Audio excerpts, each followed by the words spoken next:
의석을 정리해 주시기 바랍니다. 회의를 속개하겠습니다.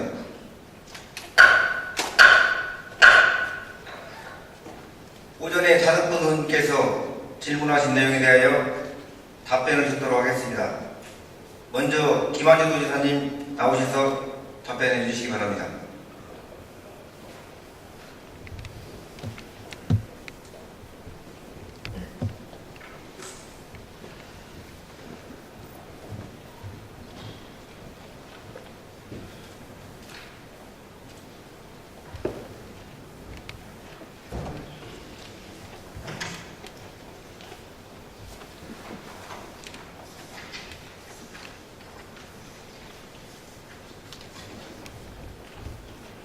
네, 많이들 식사하셨습니까? 네, 고생 많으십니다.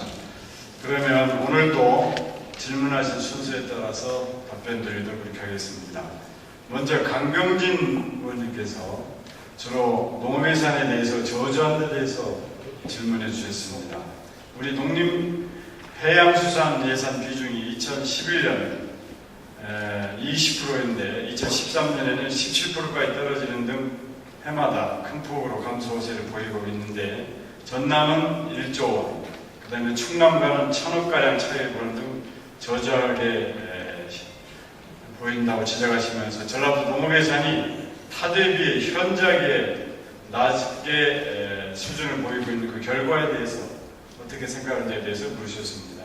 먼저 농림해양수산 분야 예산 비중이 전체 예산의 20% 이상이었던 예년과 달리 2013년에 17%대까지 떨어졌다는 부분에 대해서 설명드리겠습니다. 농림해양수산 분야 예산은 농업식품, 산림, 해양수산, 농업기술 분야를 포함한 예산으로 분류하고 있습니다. 의원님께서 말씀하신 2013년 17%대는 예산서 분류 체계상 농림해양수산 분야 일부 예산만을 말씀하신 것으로 보입니다. 실질적인 농업 분야 예산으로 분류할 수 있는 문화체육관광국 마을 만들기 사업과 전략산업국 식품 분야 예산 276억 원을 포함하면 농림해양수산 분야 예산은 19.1% 수준이 됩니다. 농림해양수산 분야 예산은 매년 총액으로는 점진적으로 증가하고 있으나 전체 예산 대비 점유율 비율은 최근 2년간 2012년도 19.8%, 2013년도 19.1%로 감소하게 된 것이 사실입니다. 그러나 인근 충남, 전남도 마찬가지로 2012년 대비 13년 농정 예산이 23.6%에서 20.1%로 3.5% 감소했고 또 전남도 22.3%에서 22.2%로 0.9% 감소해서 우리도보다 더 큰 폭으로 감소하겠다는 말씀을 드립니다. 이는 첫째, 매년 농림식품부 예산 점유 비율이 감소하고 있어서 농림해양수산 분야 예산의 대부분을 차지하는 국고보조금도 상대적으로 적게 배정된 연유에 있습니다. 다음은 농업 예산이 타 대비에 낮은 수준을 보이겠다는 점에 대해서 말씀드리면 우리 도는 복지예산 규모가 전국 2위로 워낙 커서 타 시대에 비해 상대적으로 농림 분야를 포함한 다른 분야 예산 비중이 작아질 수밖에 없는 실정입니다. 그러나 총액 대비 비중은 작지만 12년간 기준농가 호당 예산액을 보면 우리 도는 621만 원으로 전남 541만 원, 충남 480만 원에 비해서 많다는 점을 말씀을 드립니다. 두 번째,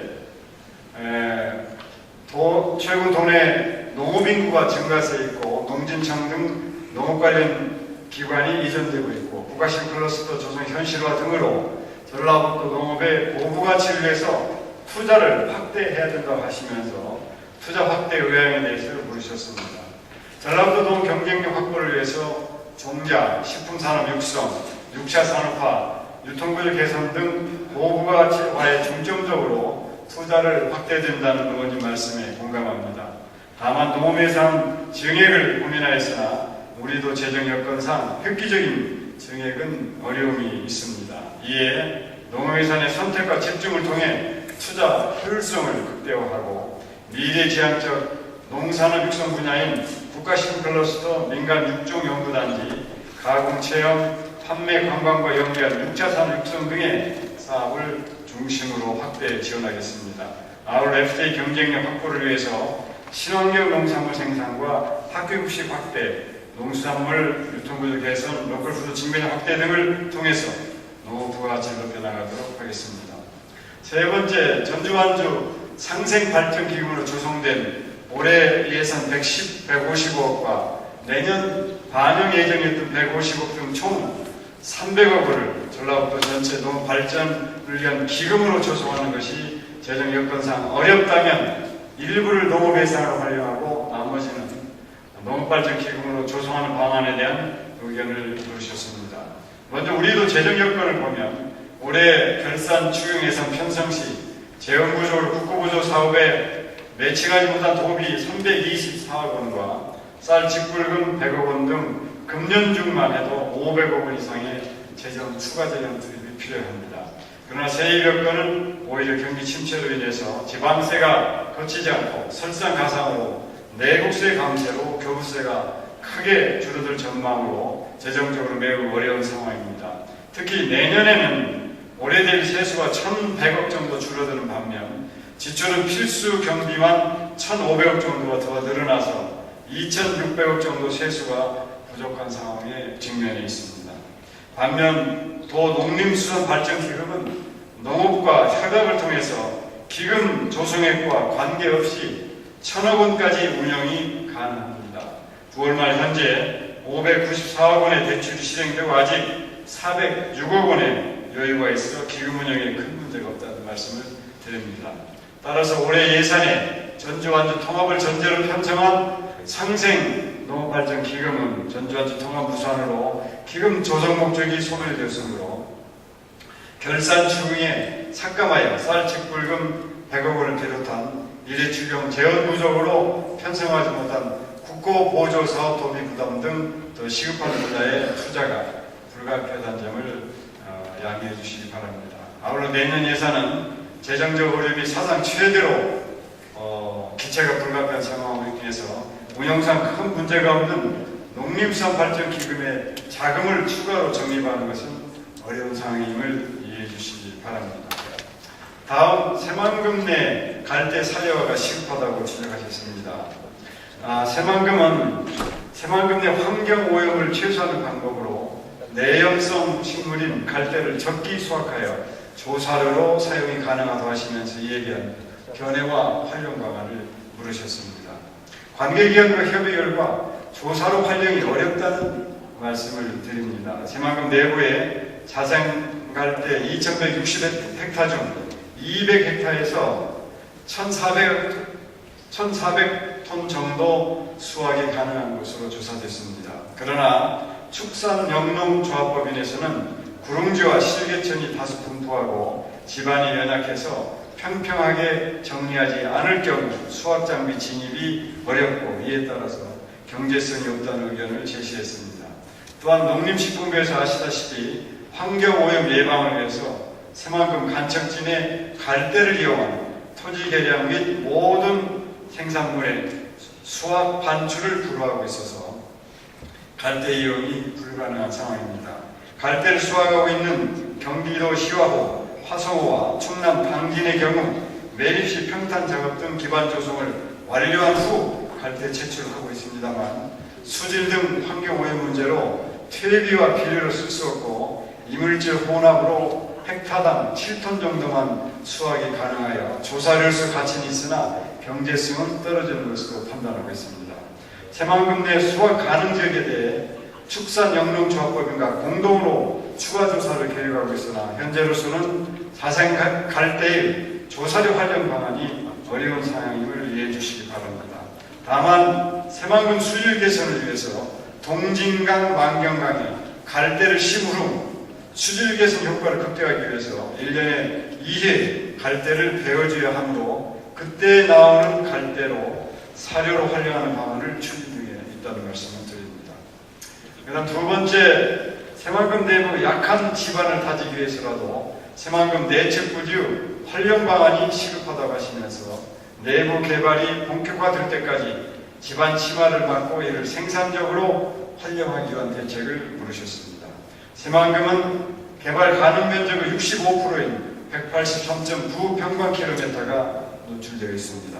현재까지 노출된 부지를 홍보하고 활용도를 높이기 위해 승마대회, 모터사이클 대회, 전국 사진 촬영 대회, 도민 터다지기 행사 등 대규모 행사를 개최하였습니다. 또한 도민과 오피니언 리더를 대상으로 현장 초청, 항공 투어 등을 통해서 새만금 사업의 진행 상황을 알리고 있습니다.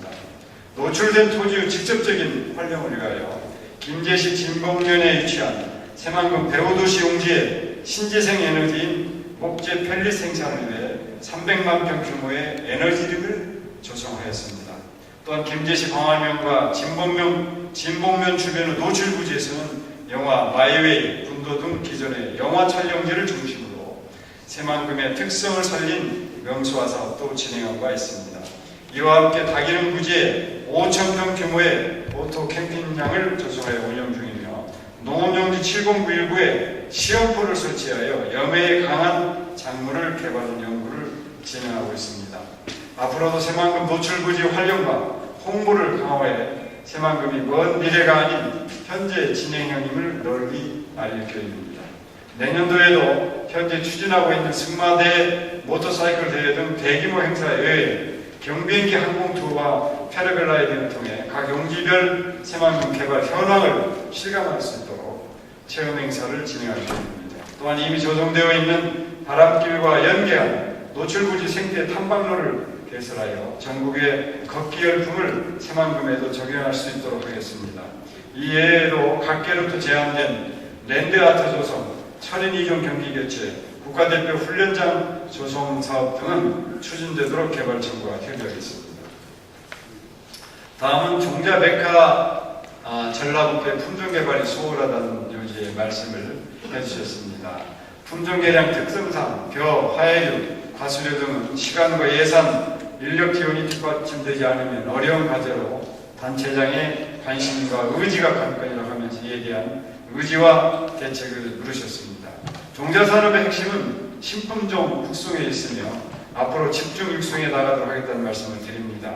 우리나라 신품종 육성 현황을 선진국과 비교해보면 벼의 경우 일본과 대등한 세계 최고의 수준이나 화해와 원예 작물은 네덜란드 등 선진국에 비해 떨어지고 있습니다. 이런 점을 보완하고 종자산업 자체를 지식집약적 고부가치 산업으로 육성하기 위해서 벼 등 식량 작물과 화해 종자 개량은 현재 국가기관에서 주도적으로 개발하고 원예 작물은 주로 민간 기업에서 개발토록 지원하고 있습니다. 우리들의 신품종 개발은 품종 개량이 농가 소득과 직결된다는 점에서 지난 5년 동안 55억 원의 예산을 투입해왔습니다.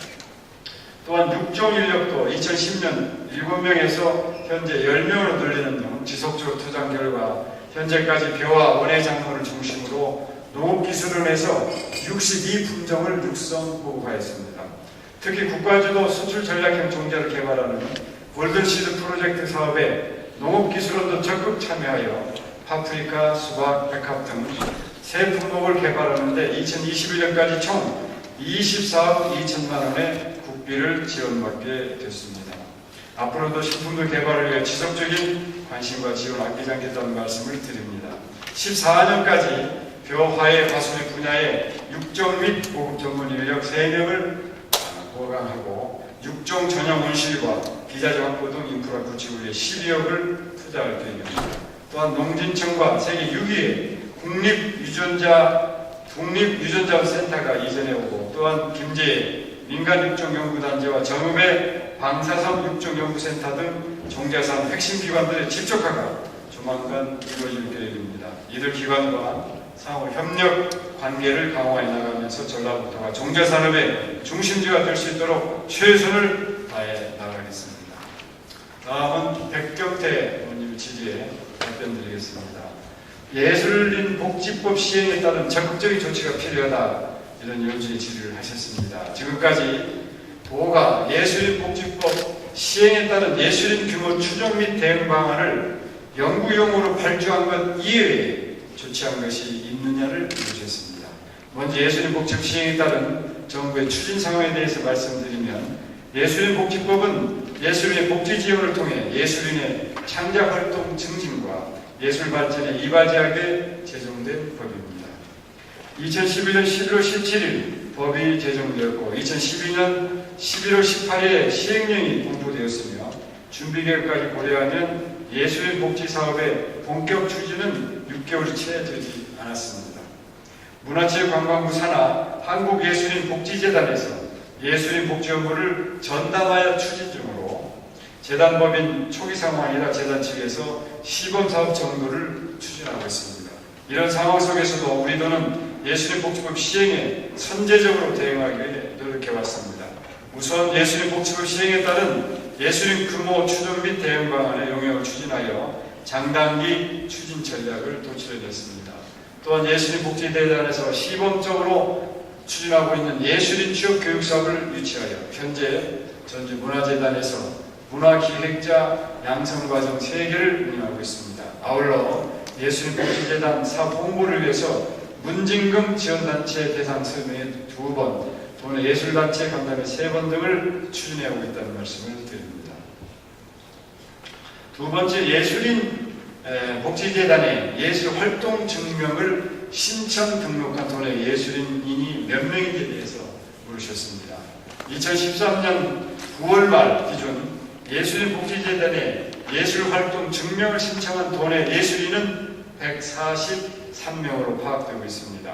예술활동 증명 신청 현황을 보면 인구와 경제활동 규모가 큰 서울, 경기 등 수도권 지역이 70-80%를 차지하고 있으며 우리도를 비롯한 나머지 시도는 아직 미미한 수준입니다. 신청이 저조한 이유는 홍보 부족 문제보다는 예술활동 증명 절차가 까다롭고 등록 시 정부 지원 혜택이 거의 없어 예술인들이 신청을 꺼리고 있는 상황입니다. 이러한 점을 개선하고자 예술인복지재단 재원 근거 규정만을 위한 예술인복지법 개정안 현재 국회에 상정되어 있는 것으로 알고 있습니다. 도에서는 도내 예중단체와 예술을 대상으로 간담회 및 설명회, 문화포럼 등 다양한 경로를 통해서 예술활동 증명을 많이 할 수 있도록 홍보를 더욱 강화해 나가겠습니다. 또한 예술인복지법의 포괄적인 예술인 범주 설정으로 생활예술과 전문예술의 경계가 모호해지고 있는 점과 나누어지기식으로 배분되어 있는 문진금 지원에서 동호회단체는 제외된다는 점에 대해서 동의하는지와 동의한다면 문진금 수혜 자격을 전업예술인으로 한정시키고 대신 배제된 생활예술인 단체는 생활문화예술동호회 사업 대상으로 편입시키는 방안에 대해서 물으셨습니다. 예술인복지법에 예술인 범주가 포괄적으로 설정되어 있으며 동호인 단체는 문진금 지원 과정에서 제외되어야 한다는 의원님 말씀에 전적으로 동의하는 바입니다.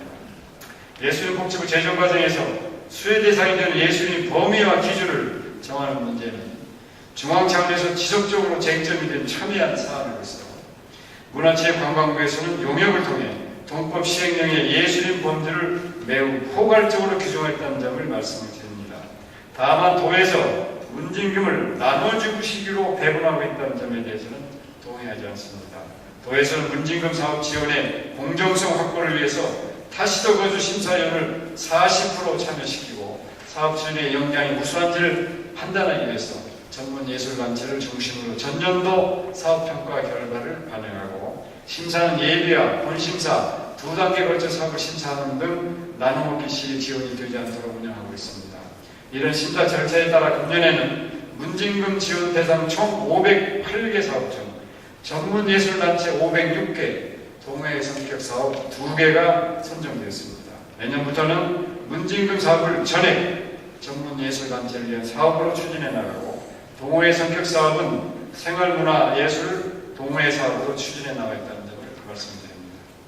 그 다음에 예술인복지법 시행으로 예술인 규모 추정 및 대응방 연구용 보고서에서 단기 전략으로 제시된 기존 창작기금을 활용한 복지사업 추진은 제도적 기반을 마련해서 적극 추진할 필요가 있다고 하시면서 이에 대한 의견을 물으셨습니다. 예술인복지법에 대응하기 위해서 추진한 용역 결과에서 제안한 단기 전략으로 기존 창작기금을 활용한 복지사업에 대해서 말씀드리겠습니다. 의원님께서 말씀하신 대로 예술인 공제회 등 중장기적 예술인 복지 시책은 상당한 재원이 수요되는 사업으로 예술인 공제사업 등 장기 전략은 지자체가 자체적으로 시행하기에는 실행 가능성이 낮다는 점에 공감하면서 중앙정부와 협의를 통해서 점진적으로 실행 기반을 마련하도록 노력하겠습니다. 다만 예술인 복지대단에서 추진하게 된 사업 중에서 경제적으로 어려운 예술가에게 창작 활동비를 지원하는 창작 디딤돌 사업에 도내 예술인들이 많이 참여할 수 있도록 적극 홍보해 나가겠습니다. 또한 도사체 문진급 사업에서도 신진 예술가 및 장애인 등 경제적으로 소외된 예술가들의 창작 역량 강화를 위한 사업을 적극 확대하고 이를 제도하기 위한 조례 제정 등을 검토하겠습니다. 다음은 전반련 연구기능에 대해서 많은 질의가 계셨습니다.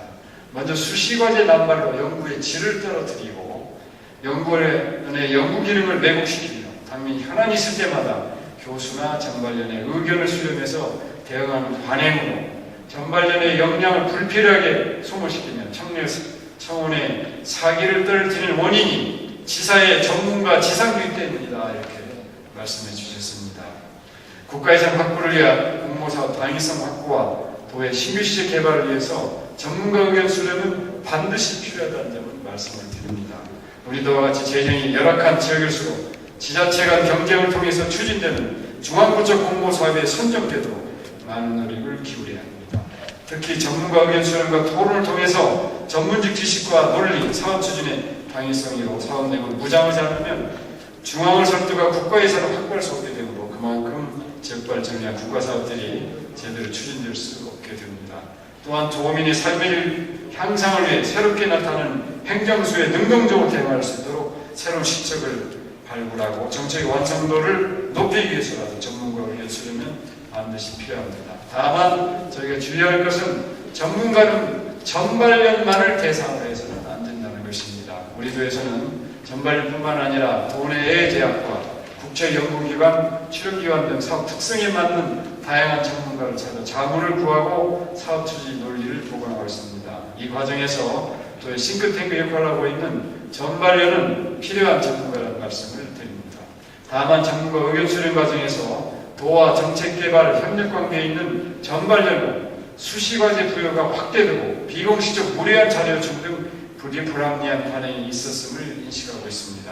전반련의 싱크탱크 활성화를 위해서 외부 영역 수행을 최소화하고 또한 수시과제는 행정부지사 결제 없이는 할 수가 없도록 제도적 장치를 하겠습니다. 해나가고 현재 있습니다.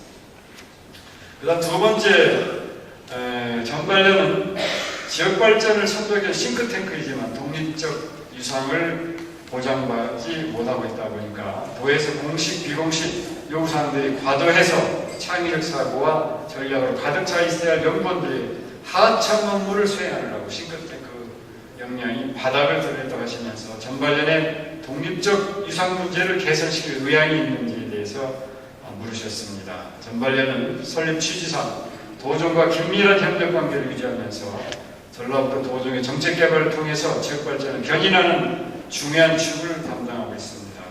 전반련이 독립성을 갖는다는 것은 도정의 싱크탱크로서 전반련의 본연의 연구 기능을 침해받지 않도록 자율성을 최대한 확보하는 것을 의미한다고 생각합니다. 도에서는 전반련 독립성을 갖도록 하기 위해서 전반련 기능이 도의 하청무 수행이 아닌 본연의 연구 기능이 강화될 수 있도록 개선하겠습니다. 이를 위해서 방금 말씀드린 바와 같이 도 실무부서에서 자체 수행 업무를 수시과제 형태로 전반련에 부여하는 관행은 확실하게 제동을 걸도록 그렇게 하겠습니다. 과제의 필요성에 대해서 사전 검토를 해서 부지사의 결재가 있는 경우 안에서 전반련에 요청하도록 그렇게 하겠습니다. 그 다음에 실과에서 필요한 연구과제는 타 전문기관도 적극 활용토록 그렇게 요구해 나가겠습니다. 또한 전반련이 안정적으로 연구에 집중할 수 있도록 수다과제 비중이 높아질 경우에 전반련이 도정 발전을 위한 연구 기능이 소홀해질 우려가 있으므로 본인의 과제 수행에 전념할 수 있도록 매년 출연금을 증액 지원하고 있습니다. 우수인력 확충을 올 7월에는 연구원 초임 연봉을 전국 상위 그룹 수준으로 인상하였으며 앞으로도 더 좋은 인재가 모일 수 있도록 하고 전반련이 운영비를 확보하기 위해서 타기관에 용역을 하는 것을 가급적 금지해 나가겠다는 말씀을 드립니다. 그 다음에 전반년에 연도별 수시과제 영역 수행이 2013년, 11년도에는 31.4%, 2012년에는 28.7%를 차지하고 있다면서 수시과제 비중을 전체 10%로 낮추고 기본과제 비중을 대폭 확대시키는 제도적 방안을 도입하라고 말씀하셨습니다. 이 말씀은 방금 드리신 말씀과 같이 수시과제는 행정과제 결제 등 사전검토를 통해서 최소화해서 전반년이 본래 기능에 충실하도록 그렇게 하겠다는 말씀을 드리겠습니다. 또한 장기적 면에서 적절한 균형 있는 과제 수행을 위해서 14년부터는 과제별 연구 수행 기간을 고려해서 연간 연구 과제 건수, 연구 수행 범위를 전반년과 사전에 협의해서 종합 연구 수행 계획을 수립 시행하도록 하겠습니다. 정책 과제는 현행대로 도와 전반년이 자체 과제 발굴 및 교체 검토를 통해서 사전 점검하고 기본 과제, 단기 과제 역시 과제별 최대 최소 수행 건수의 기준을 마련해서 시행함으로써 과제별 수행 비율을 적정하게 유지하겠습니다. 그 다음에 전라북도 방문회가 끝나고 왜 이렇게 잠잠하느냐, 그 성과와 한계를 밝혀줄 의향이 있는지 물으셨습니다. 또한 전라북도 방문을 통해 드러난 문제점을 어떻게 보완해 나갈 것인가, 그것을 고민하는 조치가 필요하다, 여기에 대한 의견을 물으셨습니다. 2012년 전라북도 방문회의 성과와 한계에 대해서 세미나와 토론, 언론 보도 등 여러 경로를 통해서 도민들께 밝혀드린 바가 있습니다. 전라북도 관광발전 방향 모색을 위한 세미나를 2013년 1월 12일 개최해서 2012년 전라북도 방문회의 의미와 성과, 시군사업 간의 연계 홍보체계 구축, 숙박 관광객 유지 확대 방안, 스마트폰을 활용한 실시간 관광 안내 정보 제공 등에 대해서 논의한 바가 있습니다. 이와 함께 KBS, MBC 방송 토론회를 개최해서 2012년 전라북도 방문의 중점 시책인 수학여행단과 외국인 관광객 유치, 공연, 축제 개최 등 중요 사업의 성과와 향후 발전만에 대해서 설명한 바가 있습니다. 2012년 전라북도 방문회 사업 순성과에 대해서 말씀드리겠습니다. 먼저 2012년 전라북도 방문회를 통해서 우리 도를 방문한 관광객은 전년 대비 8.1% 증가한 것으로 집계됐습니다. 국내 관광객 유치를 위한 노력의 결과 수학여행단은 당초 목표 15만 명보다 71% 초과한 25만 6천 명을 유치했고, 수도권 중심의 관광객은 전라북도 관광 명품 열차 운행, 얼수 전국 투어 상품 운영으로 5만 2천 명의 관광객을 유치하는 등 목표를 달성했습니다. 그 다음에 KBS 공동 개최한 K-팝 공연을 통해서 3만 5천 명의 관람객 유치와 한옥 자원을 활용한 야간 상설 공연으로 관광객 1만 8천 명을 유치했습니다. 해외 관광객 유치를 위하여 박람회 및 세일즈콜 12회, 해외 관광객 유치 MOU 체결 11회를 적극 추진해서 전년 대비 4만 5천 명이 증가한 17만 1천 명이 외래 관광객을 유치했습니다. 특히 2012년 전라북도 방문의 사업중 가장 중점적으로 추진했던 사업은 수학여행단 유치 사업입니다. 이를 위해서 찾아가는 세일즈콜 5회 479개교, 경기도 초등학교 교장단 1000명 동계 연수 개최, 서울 경기 초등학교 교장단 초청 수학여행 코스 현장 답사 6회 382명을 실시했고, 수도권 및 부산 경남권 수학여행단 유치를 위해서 전라북도와 서울, 경기, 부산, 대구 교육청과 수학여행 상호지원 MOU를 체결했고, 제가 직접 해당 시도 교육감 등을 순회 만난 바가 있습니다. 또한 수학여행단 지원을 위해서 수학여행 전담 지도사, 수학여행 콜센터 운영, 수학여행단 공연 지원을 실시함으로써 우리 도와 수학여행 골모지에서 수도권 및 경남권의 수학여행 선호지로 부상하는 성과를 확인할 수 있었습니다. 2012년 전국 방문회 추진 과정에서 드러난 한계와 향후 대책에 대해서 말씀드리도록 하겠습니다. 첫째, 호텔과 컨벤션 시설이 부족한 것이 가장 큰 문제입니다. 우리 도는 특급 호텔과 컨벤션 시설이 없어서 대규모 국제 행사와 관광객 유치에 어려움을 겪고 있는 것이 가장 심각한 문제입니다. 최근에 군산 베스트 웨스턴 호텔, 부안 모항 해나루 가족 호텔 등이 개관되었으나 아직도 부족한 만큼 앞으로 민자를 유치해서 특급 호텔 건립과 레지던스 호텔 등 숙박시설을 확대해 나갈 계획입니다. 컨벤션은 군산 새만금 컨벤션 센터가 2014년 2월 완공 예정이고 전주 컨벤션 센터는 2014년 2월 착공을 앞두고 있습니다. 전주 컨벤션 센터 건립을 위해서 총 사업비 590억 중 우리 도에서 광특으로 140억 원을 지원할 계획이고 이 중 70억 원은 내년도 사업비로 확보했습니다.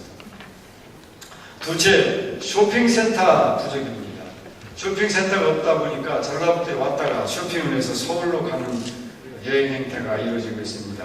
국내 관광객들의 가장 큰 애로사항이 고급 명품 등을 전문적으로 판매하는 시설이 부족하다는 것입니다. 면세 판매점 설치가 현실적인 대안입니다만 사업자 확보가 어려워서 아직 실현되고 있지 못합니다. 면세 판매점 설치될 수 있도록 사업자를 찾는 노력을 계속해 나가겠습니다. 또한 익산 귀금속센터, 진안 홍삼센터, 전주 걷고싶은거리 쇼핑몰 등을 연계하고 쇼핑에 따른 인센티브를 여행사에 제공해서 관광객들의 쇼핑 불편을 해소해 나가는 방안을 강구해 나가겠습니다. 셋째, 농어촌 체험관광 상품 개발이 필요합니다. 수학여행, 가족여행, 소규모 단체 관광객이 선호하는 체험 프로그램을 마을 사업과 연계해서 개발해 나가겠습니다. 이외에 태권도 체험, 전통문화 체험, 문화예술, 교류 행사, 농촌연계, 캠핑 체험, 승마 체험 등을 통한 관광 프로그램도 적극 개발해 나가겠습니다. 다음, 감사의 사각지대 노인 전주 발효엑스포 사업을 감사할 용의가 있느냐에 대한 질문을 해주셨습니다. 전라도에서는 전라북도 감사규칙에 따라서 도지사의 지도 감독을 받는 단체, 법인의 경우 보조금의 지원 규모나 단체의 성격 등을 고려해서 정기적인 감사를 실시하고 있습니다. 의원님께서 지적하신 두 개 기관은 우리 도로부터 보조금을 지원받아 국제규모 행사를 추진하는 면에서는 비슷하나 당초 사업주관 주체와 도비 지원 규모 면에서 다소 차이가 있었다는 점을 말씀드립니다. 소리축제의 경우 2000년 설립 당시부터 현재까지 도가 주관이 돼서 매년 15억 이상의 도비를 지원받아 운영해오고 있습니다.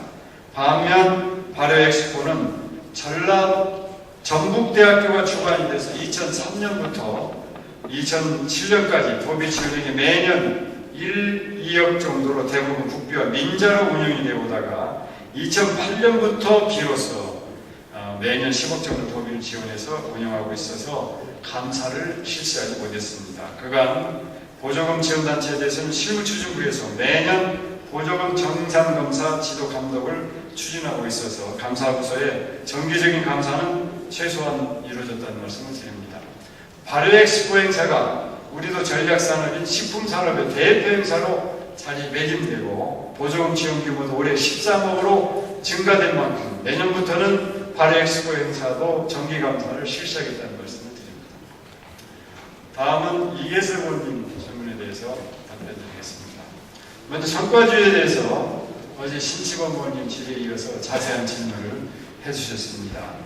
직무성과 평가가 양적 성과와 단기성 위주 숫자 부풀리에게만 치중하고 도민 욕구를 얼마나 해소시켰는지 관심이 없다고 하시면서 양적 성과, 단기 성과에 치중하는 현행 평가 지표가 지니는 문제점에 대한 견해와 직무 성과 평가 체제에 대해서 만족하는지에 대한 의견을 물으셨습니다. 먼저 BSC 성과 지표가 양적 성과에 치중해서 문제가 있다고 지적하신 데에 대해서 답변드리겠습니다.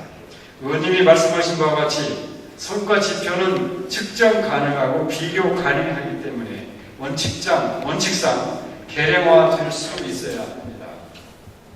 그런 차원에서 현장에서 추진되는 모든 업무는 추진한 만큼 숫자로 나타내고 성과도 숫자로 표현될 수밖에 없습니다. 그러나 성과를 계량화한다고 해서 모든 게 양적 성과만을 측정하는 것은 아닙니다. 양적 성과는 부서가 가지고 있는 인력, 예산 등 부서 자원을 기초로 1년 동안 달성해야 할 목표를 과거 실적 추이를 고려해서 실현 가능한 목표치를 설정하고 양적 성과를 관리하고 있습니다. 또한 모든 업무에 그러나 최종적인 목적은 도민들의 만족도를 높이는 것으로 정책의 최종 수혜자인 도민들이 얼마나 만족하고 원하는가를 항상 고려해야 하므로 도민들의 도정 업무 추진 만족도를 BS 성과 평가에 반영하고 있습니다. 이것은 대표적인 질적평가라고 생각합니다. 즉 중소기업 지원 만족도나 공공보건 의료 서비스 이용 만족도, 환경민원 서비스 만족도, 노인복지 지원사업 서비스 만족도, 농가 경영 컨설팅 및 전자상거래 지원 만족도 등 각 부서 업무에 대해 도민들이 만족하는 질적 성과를 높이는 일도 성과 지표로 관리하여 평가하고 있습니다. 다만 성과 지표는 숫자로 나타내야 하기 때문에 숫자화할 수 있는 지표 위주로 지표가 설정되기 쉬운 문제점 등은 개선해 나가야 할 과제라고 생각합니다. 또한 성과 지표가 1년 단위로 설정되고 평가된다고 해서 단순히 단기 성과에만 치중하고 있다고 볼 수는 없습니다. 왜냐하면 도에서는 민선호기 민생 일자리 삶의 질 새만금이라는 핵심 과제를 중심으로 주요 실책들을 장기적 목표를 가지고 추진해 왔습니다. 물론 지표 설정 시 국제 행사 유치나 새만금 MP 변경처럼 단기 성과를 강조할 수밖에 없는 지표도 있습니다. 그러나 대부분은 일자리 창출을 위한 중소기업 활성화라는 장기 목표처럼 매년 소상공인 지원 증가액, 지원업체 매출 증가율 등 장기적인 목표를 위해서 매년 측정하고 평가해 오고 있다는 말씀을 드립니다. 중요한 것은 장기 목표와 단기 목표 사이의 인과관계가 제대로 설정되어 있는지 지속적으로 점검, 수정하는 것, 이것이 가장 중요한 것이라고 생각합니다. 현 직무성과 평가에 만족하는지에 대해서는 저희 도가 정부에서 가장 먼저 시행했을 만큼 많은 시행착오도 있다고 생각합니다. 이런 점은 성과 관리가 중요한 만큼 계속 보완해 나가겠다, 그렇게 말씀드리고 싶습니다. 다음, 성과주 행정은 무엇을 남겼는가?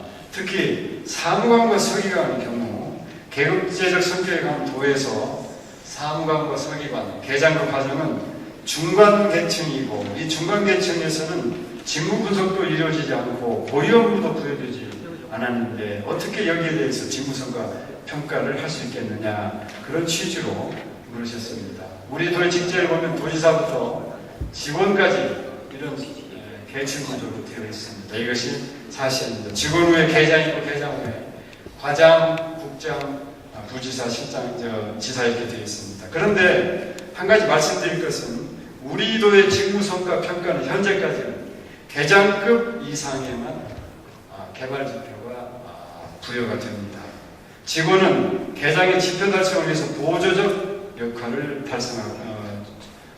하고 있습니다. 따라서 계장과 과장의 경우에 고유 업무가 부여되고 직원들은 그 고유 업무를 지원하는 역할을 하고 있습니다. 예를 들어 민생경제과장은 민생경제 지원을 위해서 추진 범위로 전통시장, 소상공인, 골목시장 활성화에 대한 숫자적 목표가 주어지게 됩니다. 그러면 국가예산 확보를 위해서 중앙부처 설득, 타부서 지원 협의, 사업간 신을 창출을 위한 유관간 협의 등을 추진합니다. 그러면 과장은 이 중에서 전통시장, 소상공인, 골목시장 활성화 따로따로 이렇게 또 계장들은 목표가 부여가 됩니다. 부여되고 이 전통시장 담당 계장은 전통시장 자매결을 확대, 장보기 도우미 운영, 편리한 쇼핑환경 조성 업무 이런 등등으로 지표가 주어져서 이를 담당하게 됩니다. 그러면 직원은 뭘 하느냐? 그러면 이 보조금 교부나 그 업무를 추진하기 위한 보조 사업들을 또 직원들은 추진하는 방식으로 저희 전라도는 지금 지표를 주고 있습니다.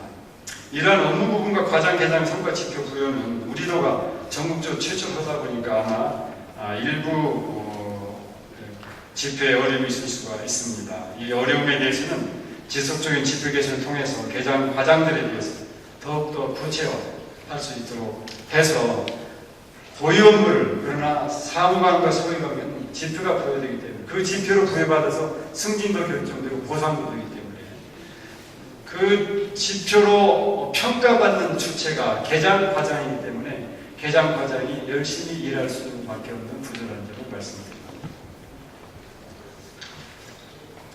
그 다음에 성과주의 행정이 무엇을 남겼느냐, 그 다음에 주로 지금 4급, 5급 계장, 과정, 인적 활용 방안에 대해서 물으셨습니다. 즉 우리 도의 계장, 과장은 일하지 않는다 그런 우려를 말씀하셨습니다. 개장과장이 이르지 않는 점은 어느 조직이나 일부에는 있을 수 있는 현상이라는 점을 말씀을 드립니다. BSC는 이런 현상을 방지하는 데 매우 효과적입니다.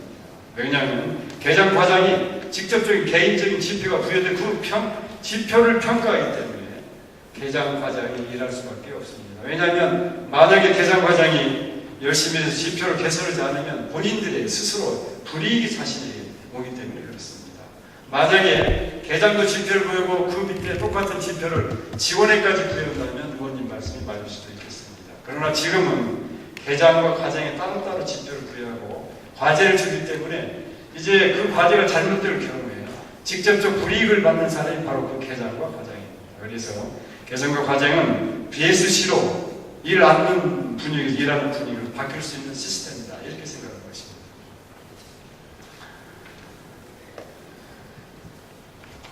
아울러서 도정 발전을 위해서 중간관리자들의 역할이 중요한 만큼 리더십 등 역할, 역량 강화 교육도 지속적으로 실시해서 과장, 계장이 제대로 일할 수 있는 그런 여건과 풍토를 만들도록 하겠다는 말씀을 드립니다.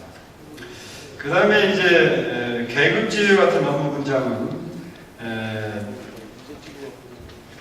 전문성, 책임성, 창의성을 떨어뜨리고 성과주의로 조직원들의 역량을 최대한 결집시키는 데 실패했다고 하시면서 도청 조직이 정의 넘치는 직장이 아니고 전쟁터라는 직원 이익을 알고 있는지에 대해서 물으셨습니다. 무한경쟁 시대의 행정도 예의가 될 수 없습니다. 저희들은 직원들이 정의 넘치고 일을 못하는 것보다는 정의 없더라도 일을 잘해서 도민들의 만족도를 높이는데 저희가 선택을 했다는 것을 이해해 주시기 바랍니다. 왜냐하면 그동안에 성과주의가 없을 때는 원정주의 평가나 주먹보고식 일하는 방식으로 일하는 분위기가 소극적인 점을 타파하게해서 도입한 것이 바로 이 제도이기 때문에 저희는 지금의 저희도처럼 발전이 지체되고 낙후된 지역에서 도정의 발전을 위해서는 다소간의 직원 간에 정의 좀 부족하더라도 이것은 해야 되겠다. 그런 의지가 있다는 점을 말씀을 드립니다. 그러나 앞으로 가급적 이런 지나친 경쟁을 피하고 조직 분선의 화합을 다질 수 있도록 동아리 운영을 활성화한달지 청원 체육대회를 한달지 지원 단합대회를 한달지 또는 부서 간의 정보를 통한 역할 바꾸기를 한달지 등에서 상호에 대한 이해를 높여가고 이런 전쟁적인 지나친 경쟁 분위기를 완화하는 정책도 아울러서 추진하겠다는 말씀을 드립니다. 그 다음에 성과주의과는 부정적인 시각이 있는 만큼 폐지할 교육이 없는지 BS 성과를 그대로 존치할 계획인지 물으셨습니다. 여기서는 방금 말씀드린 대로 도의 발전을 위해서는 현재 일하는 분위기 또는 경쟁적으로 저희가 일을 열심히 해서 도정의 만족도를 높이고 발전을 유지하는 현재 입장에서는 폐지 계획은 없다는 말씀을 드리고 BS 성과 평가도 그대로 존치시키게 될 문제점이 있다면 그 문제점에 대한 개선 보완 정책은 계속 추진하겠다는 점을 드립니다. 그 다음에 이제 민선 4개국의 핵심 목표는 일자리 창출인데 지사의 그 다음에 성과는 뭐냐 이렇게 보시면서 도가 그처럼 지금 말하는 성과 관리에도 불구하고 왜 전국 최하의 수준의 일자리 그런 성과를 나왔는지에 대해서 물으셨습니다. 우리 도의 고용률은 지금까지 전국 하위권에 머물러 있는 게 현실이었습니다. 지금 의원님께서 말씀하신 그 통계는 저희가 한번 부여해서 봐야 되겠습니다. 저희가 지금부터 말씀드린 통계는 통계청에서 발표한 통계인데 저희가 그동안에 하위권에 머물러 있던 이유는 농림업 비중이 많고 고용과 큰 제조업 분야의 비중이 낮았기 때문에 일자리가 적었다는 것으로 저희는 파악하고 있습니다. 그럼에도 통계청 고용률 발표에 따르면 2006년 전국 평균과 1.7% 격차를 보였던 것이 2013년에는 0.7%까지 격차가 좁혀져 있습니다. 청년 고용률 문제는 어제 배승철 의원님 질문시 답변 드린 바와 같이 2011년 전국과의 격차가 9.9%였습니다만 지금은 꾸준히 줄어서 4.7%까지 격차를 줄이고 있다는 점을 드립니다. 이대로 간다면 저희가 곧 전국 평균에 도달하고 전국 평균을 넘어가겠다는 비전을 실현할 수 있을 것이라 이렇게 보고 있습니다. 금년도 상반기 통계청 자료에 따르면 12년 대비 증가율이 지금 고용 증가율은 저희가 전국 3위를 나타낸다는 말씀을 드립니다. 한편 의원님께서 실업자 비율이 다른 지역보다 유난히 높다고 말씀하신 말씀은 2012년 통계청이 발표한 자료에 따르면 실업률이 2%로 전국 평균 3.2%보다 1.2% 낮습니다. 전국 광역 시도 중에서도 네 번째로 실업률이 낮다는 점을 저희가 말씀을 드립니다. 다만 고용률 상승과 실업자 대책은 많은 전문가들이 공통 요구에 같이 한두해 추진한다고 해서 되는 것은 아니고 지속적으로 일관되게 해야 좋아질 수 있다고 생각합니다. 그래서 우리 도는 민생홍의 도적 역점 시책으로 괜찮은 일자리 44,000개 창출을 목표로 고용효과 큰 기업을 매년 120개 이상 유치하고 청년취업 2천 산업 커플링 사업 등 다양한 역점 시책들을 중점 추진하고 있습니다. 그 결과 8월 상영 근로자 수가 34만 9천 명으로 민선호기 출범 시 8만 6천 명보다 훨씬 많이 늘어났습니다. 그래서 2011년 10월부터 상용 근로자 30만 명 시대를 지속적으로 이어가고 있다는 말씀을 드립니다. 또한 중앙정부와 관계 전문기관 합동으로 평가하는 지역 일자리 목표 공시제 평가 및 지역 브랜드 일자리사 경기인대에서 시행 첫 해부터 금년까지 3년 연속 수상해왔습니다. 인센티브는 총 49원의 국비를 확보하는 정부에서 가장 앞서가는 자치단체로 평가되고 있다는 말씀을 드립니다. 그 다음에 의원님께서 지원부서는 축소하고 사업부서는 확대해야 된다 그런 의견을 주셨습니다. 도민에게 서비스 제공 확대를 위해서 사업부서를 확대해야 된다는 의원님 견해에 전적으로 동감이고 행정조직은 업무 성질에 따라서 사업부서와 사업부서 원활한 업무 수행을 지원하는 지원부서로 양립해서 구분할 수 있습니다. 일반적으로 기획관리실과 행정지원실, 감사관실, 공보관실 등을 대표적인 지원부서로 볼 수 있으며 사업부서는 도민과 직접 접촉하고 공사한 사업을 수행하는 나머지 모든 실국으로 볼 수가 있습니다. 민선 4기 출범 당시 도청의 행정지원부서 인력은 350명으로 일반직 총정은 20.4%였으나 사업부서 확대를 위해서 자치 행정국을 폐지하면서 지원부서 인력은 283명으로 16.4%로 감축했습니다. 이후 13년까지 7년간 지원부서 11명을 추가로 감축했습니다. 근본 조직 개편에서도 지원부서 인력 4명을 추가로 감축해서 유통기업 유치, 사회적 경제, 환경 단속 등 수요가 증가하고 있는 사업부에 반영하였다는 말씀을 드립니다. 또 의원님께서 행정지원부서 기획관리실의 경우 총괄 기능을 수행하면서 부서원이 많아지고 있지만 사업부서는 성과 창출에 계장 한 명의 직원이 한두 명에서 부족하다 이런 말씀을 하셨습니다. 그래서 지금의 인력이 적절하게 배분되어 있는 상태인지 물으셨고 행정지원부서와 사업부서를 구분해서 구체적인 실국별 담당 인원과 인원 조정 계획이 있는지를 물으셨습니다. 먼저 인력이 적절하게 배분되어 있는지에 대해서 저희가 한번 설명을 드리면 기획관리실은 2007년도에 194명에서 2013년 178명으로 16명이 줄었고 민생일자리 본부는 2007년 75명에서 2014년 91명으로 16명이 늘었습니다. 과단위로 보면 정책기획실의 경우 2007년 38명에서 34명으로 4명이 줄었고 투자유치과는 2007년 16명에서 21명으로 5명이 증가했습니다.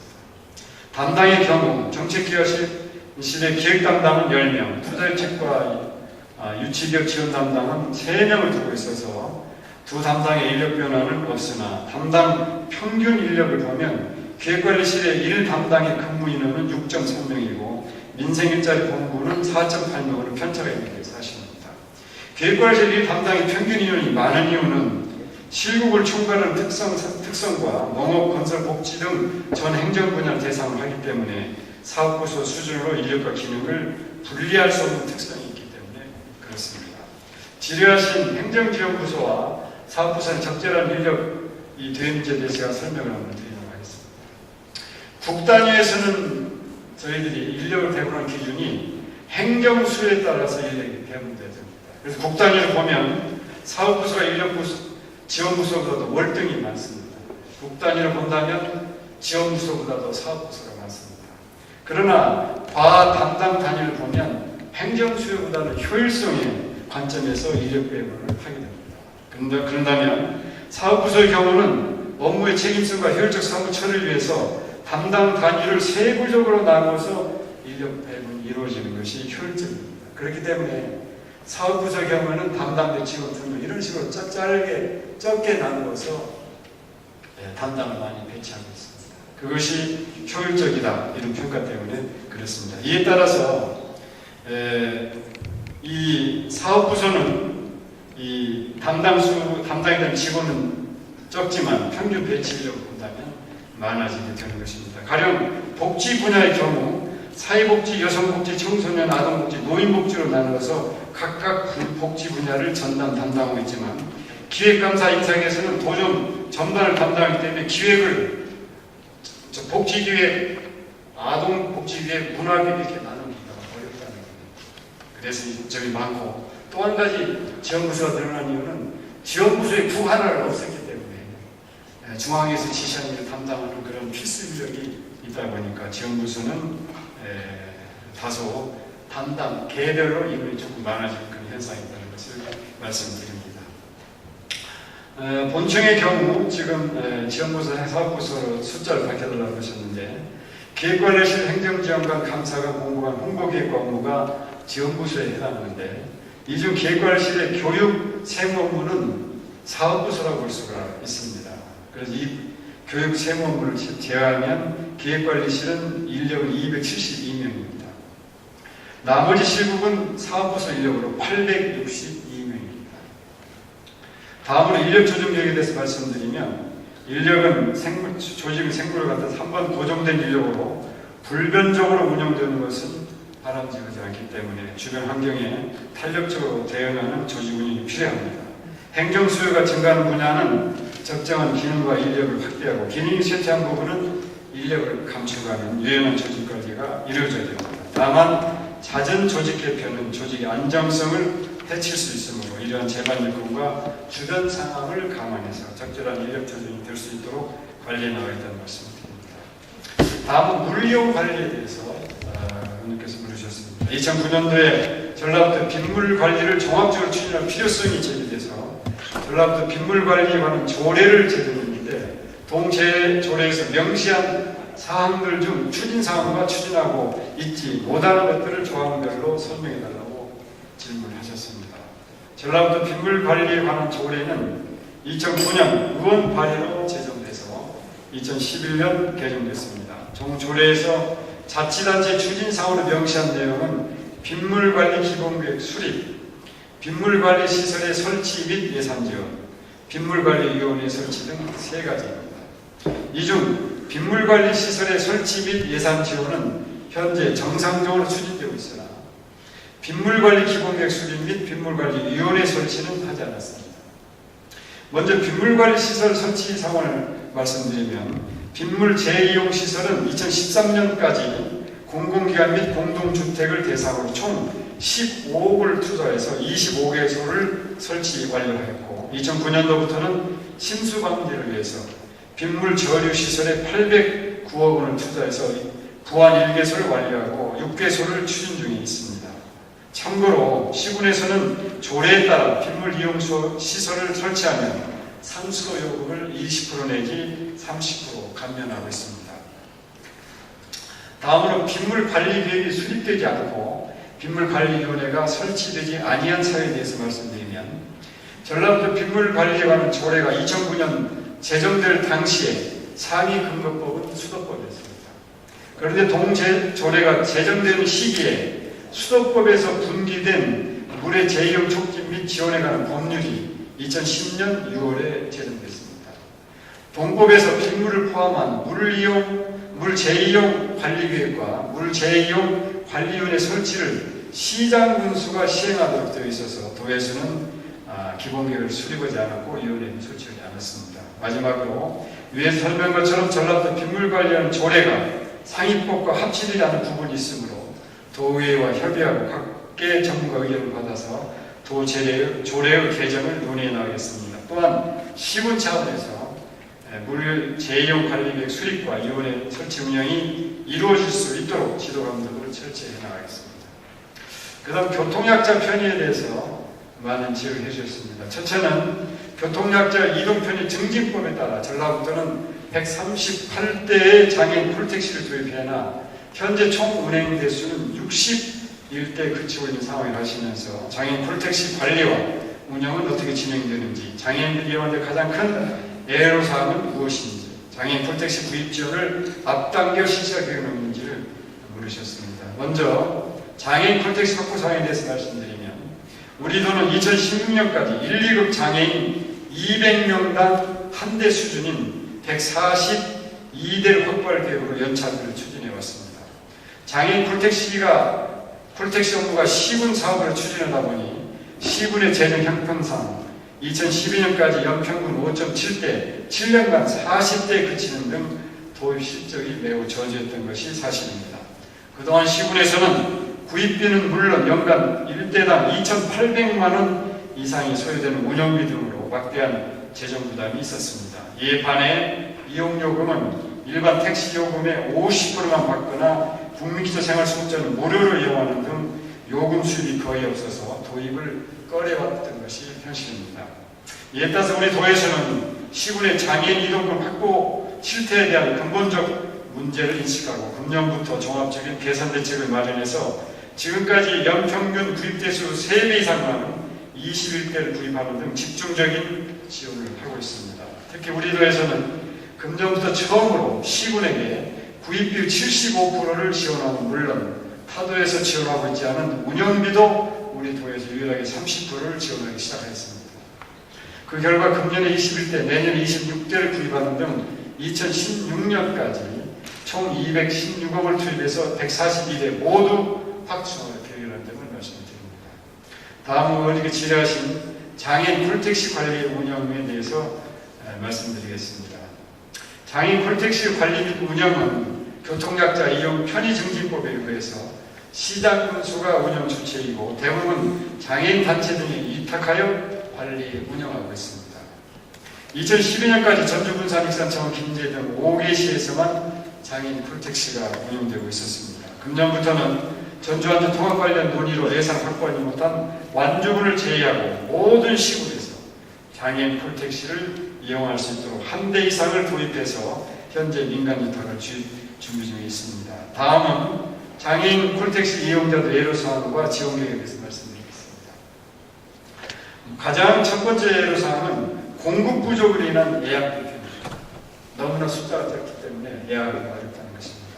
두 번째는 명절 공휴일 등에 일요일날 토요일날 일요일날 운영하지 않는다는 것입니다.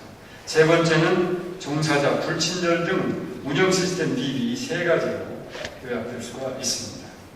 먼저 우리들은 이러한 불편성을 해소하기 위해서 장애인단체, 콜택시 운영단체, 시군관계자, 관련 전문가 등 수차례 간담회를 갖고 개선 대책을 마련해서 추진 중에 있습니다. 첫째, 공급 부족에 따른 이용 불편 문제는 차량 도입, 대폭 확대가 근본적으로 필요함에 따라서 앞서 말씀드린 바와 같이 금년에 21대, 내년에 26대 등 대폭적으로 확충해 나갈 계획입니다.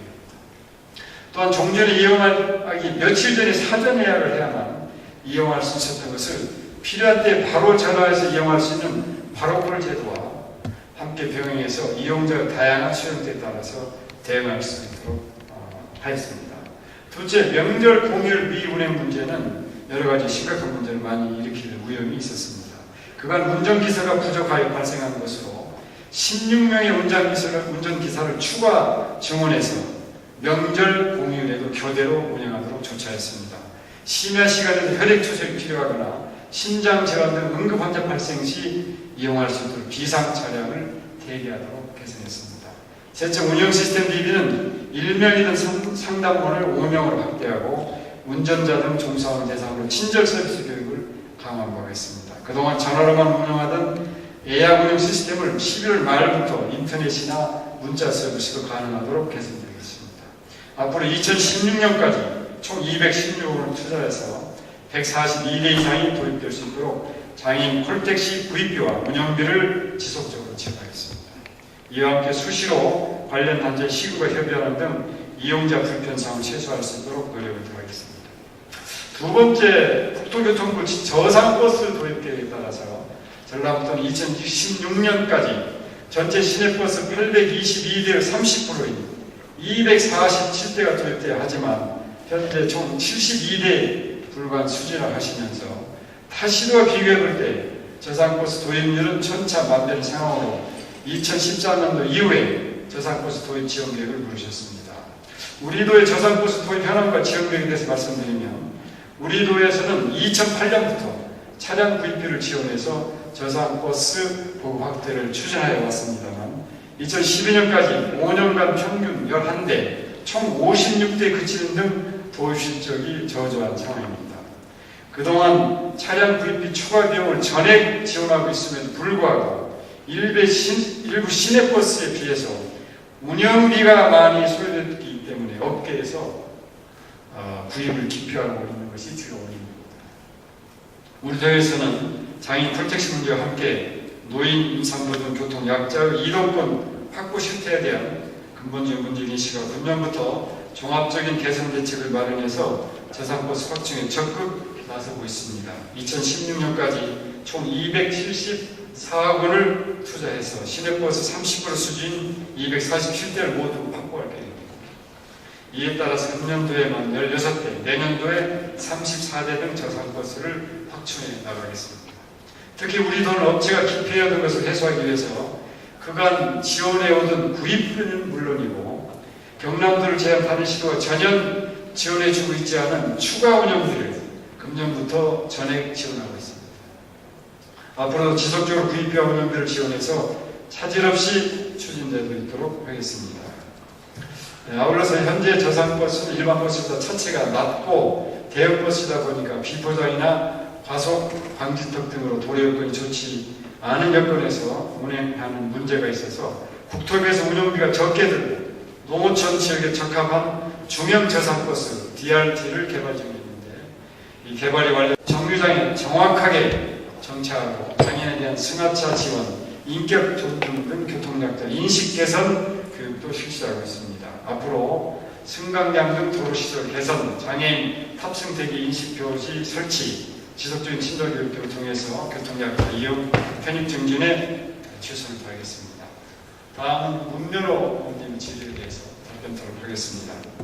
먼저 새만금 사업을 위한 대책으로 새만금 관리기금, 출연금과 부담금 등 다양한 수입원으로 융자 수입을 수행할 수 있고 특별회계보다도 설치가 용이하므로 새만금 사업의 안정적 재원 확보와 예산 통합 관리가 가능하다고 하면서 새만금 관리기금에 대해서 물으셨습니다. 새만금 사업을 신속하고 효율적으로 추진하기 위해서는 안정적인 재원 확보가 반드시 필요합니다. 이를 위해 최근에서는 가칭 새만금 관리기금의 조성에 대한 제언이 있어서 내부적으로 특별회계와 기금에 대한 심도 있는 토론과 검토를 거친 결과 설치 용이성, 예산 운영의 편의성 등에 있어서 기금이 특별회계보다 불리한 것으로 확인이 됐습니다. 기금은 다양한 수입원이 가능한 뿐만 아니라 일반 특별회계보다 자율성과 탄력성 면에서는 장점이 있습니다. 그러나 기금을 새로 조성하기 위해서는 새만금 특별법과 국가재정법을 또 개정해야 하므로 특별회계보다 설치가 더욱 어려운 상황입니다. 또한 기금이 조성된다 하여도 3년마다 존치업을 평가받아야 하기 때문에 운영면에서도 상당한 제약이 있는 것으로 파악이 됐습니다. 그 다음 새만금 NP에 연차별 예산 투입 계획을 반영해야 한다고 하시면서 개발청은 설립으로 안정적인 다시 한번 말씀드리면 새만금 NP에 연차별 예산 투입 계획을 반영해야 한다고 말씀하셨는데 개발청의 설립으로 안정적인 재원 확보가 가능해졌습니다. 새만금 개발청은 국가재정법상 독립된 중앙행정관서의 장으로 별도의 실링이 부여되므로 특별회계가 설치된 것과 거의 유사한 효과가 있습니다. 또한 연차별 예산 투입계획이 MP에 반영되지 않아도 MP보다 훨씬 강력한 새만금 특별법에 개발청장이 연차별 재원 조달 계획을 수립하도록 규정되어 있습니다. 금년에 출범된 개발청이 내년부터 연차별 예산 계획을 수립하면 예산의 안정적 확보가 더욱 용이해질 것입니다. 참고로 국가 예산에 대해서도 걱정을 많이 하셨는데 금년에 대통령 공약 이행 및 복지 재원 등으로 다른 어느 해보다 예산 반영이 어려운 상황이었으나 새만금 분야 국가 예산은 2013년 정부안 대비 10.1%가 증액된 6,581억 원이 반영되어서 요구액 대부분을 확보하는 성과를 거두었습니다. 방수제는 2,500억을 요구했으나 300억이 초과된 2,800억 원이 반영되었고 수질 개선 사업 중 계속 사업은 1,852억을 요구해서 95%인 1,741억 원이 반영되었습니다.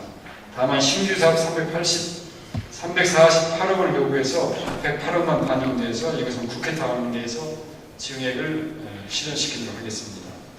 그 다음 새만금 특별법 53조 새만금 사업에 대한 지역적 우대 조항 사항에 대해서 질문하셨습니다.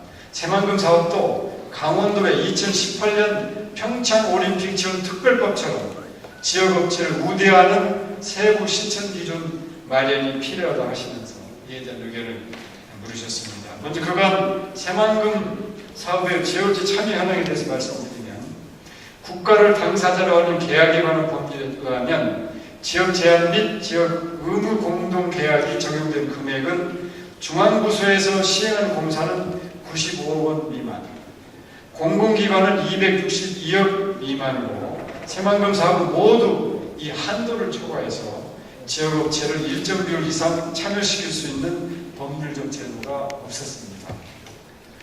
그래야 우리 도의 요청으로 농어촌 공사가 지역업체 참여 시 가점을 부여하고 기준사업 이하로 분리 발주해서 그간 지역업체가 약 30% 정도 참여할 수 있었습니다.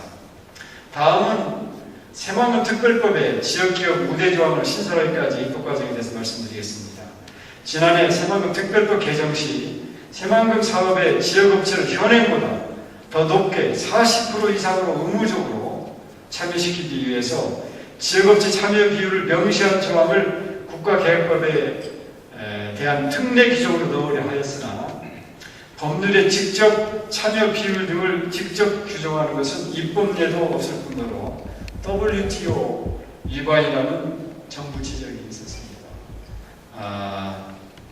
결국 평창올림픽 특별법에 규정되어 있는 평창올림픽 특별법 입법 수준만이라도 수용 가능하다는 정부 의견을 받아들여서 새만금 특별법 53조와 시행령 34조에 평창의 사례와 동일하게 사업 시행자가 지역기업의 우대 기준을 정하도록 규정되어 있습니다.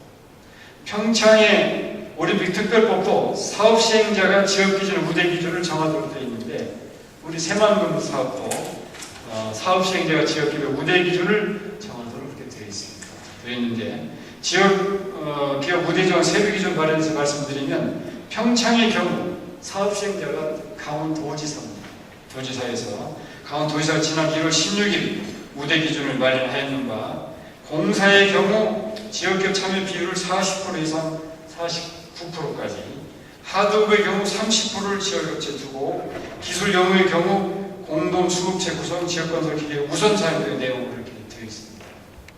그래서 새만금 사업은 평창올림픽과 달리 사업 규모가 엄청나게 크고 복합도시 용지, 농업용지 등 6개별로 용지별로 각각 사업 시행자를 따로 지정하도록 되어 있습니다. 그래서 각각 사업 시행자가 지역기업 우대조항을 만들어야 됩니다.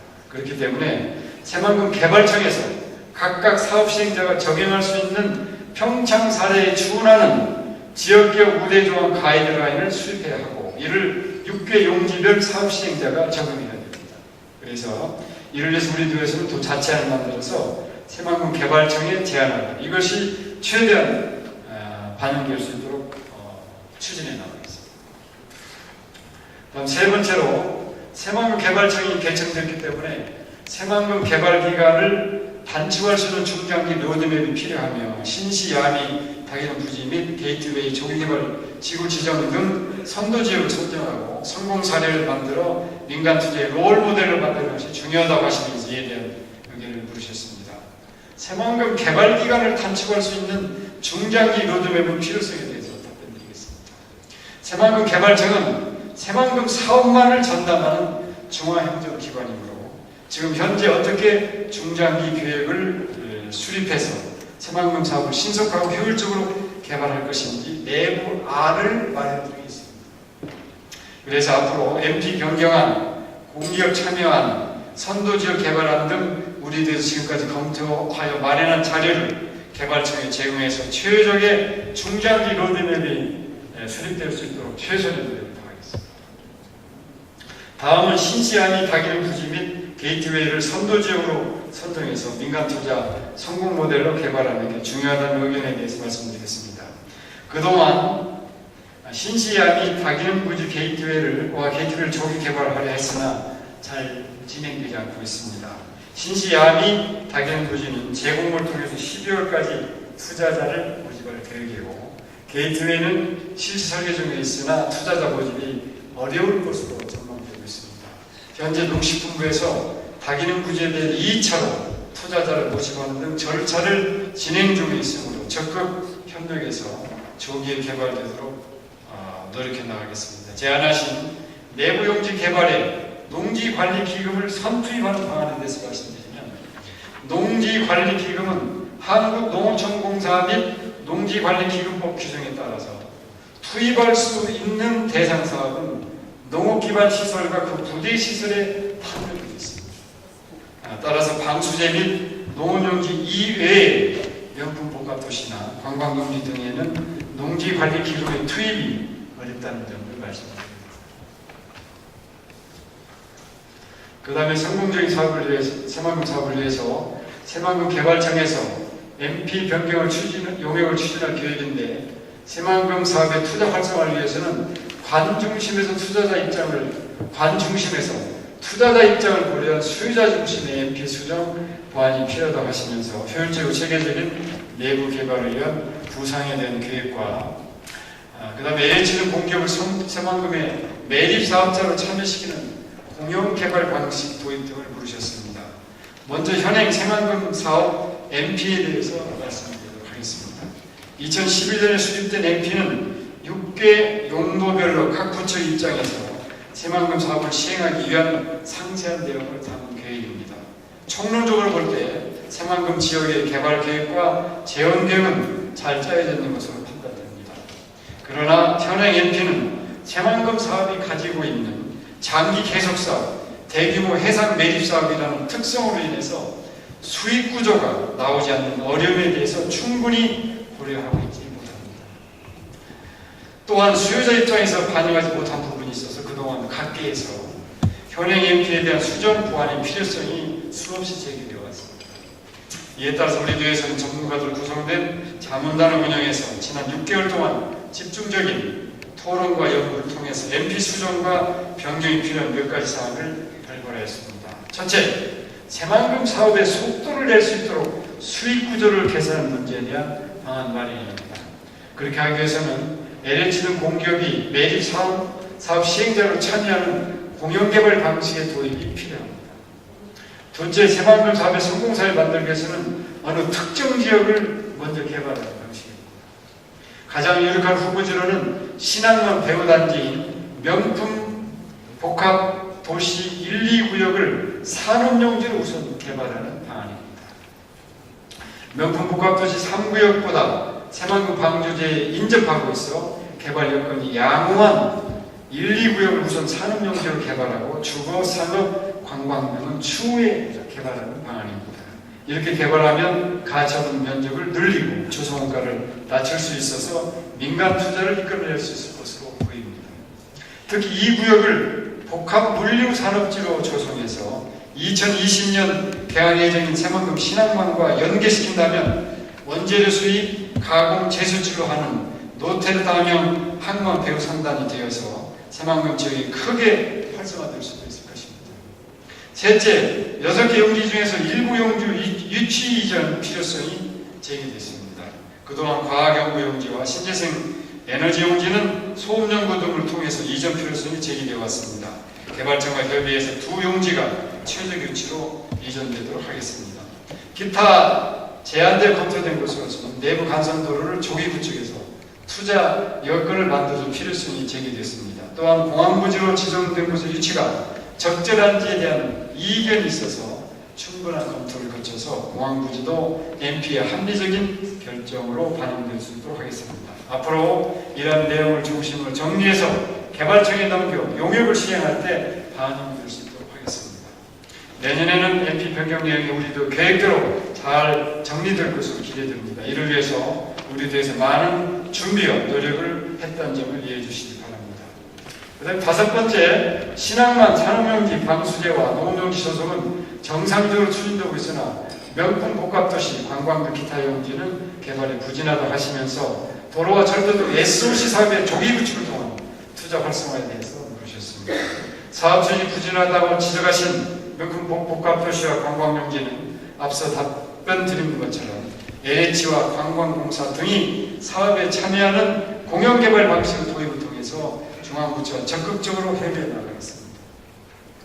새만금 사업의 주요 SOC 사업은 새만금 전주고속도로, 동서이축, 남북이축, 신항만 철도 등이 있습니다. 이 중에서 새만금 전주고속도로와 동서이축, 신항만은 정상적으로 추진 중에 있습니다. 새만금 전주고속도로는 금년 3월부터 기본 설계 용역 중에 있고, 동서이축도로는 지난 6월에 타당성 조사 및 기본 설계 용역을 착수하였으며, 신항만 1단계 사업은 방파제 구상 현재 33% 진척을 보이고 있습니다. 남북이축도로는 지난 7월 기재부에 예타 조사를 신청해서 심의 중에 있으며, 군장 인입철도는 작년 12월 착공해서 추진 중에 있습니다. 앞으로 SOC 사업의 완공 시기를 당기는 것이 투자 유치에 도움이 되므로 SOC 조기 구축을 위한 예산을 집중 투자할 수 있도록 개발청과 협의해 나가겠습니다.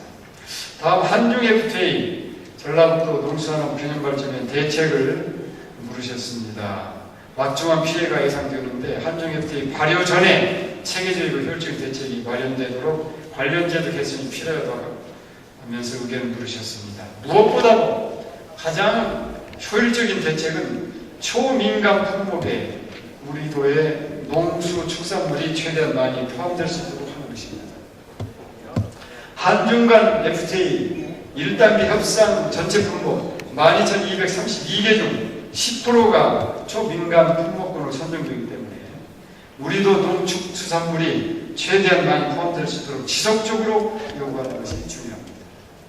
우리도에서는 자체적으로 선정한 초민감 27개 품목뿐 아니라 일반 민감 14개 품목까지 포함될 수 있도록 협상 기간 동안 지속적으로 건의하고요. 앞으로도 건의를 해나갈 계획입니다.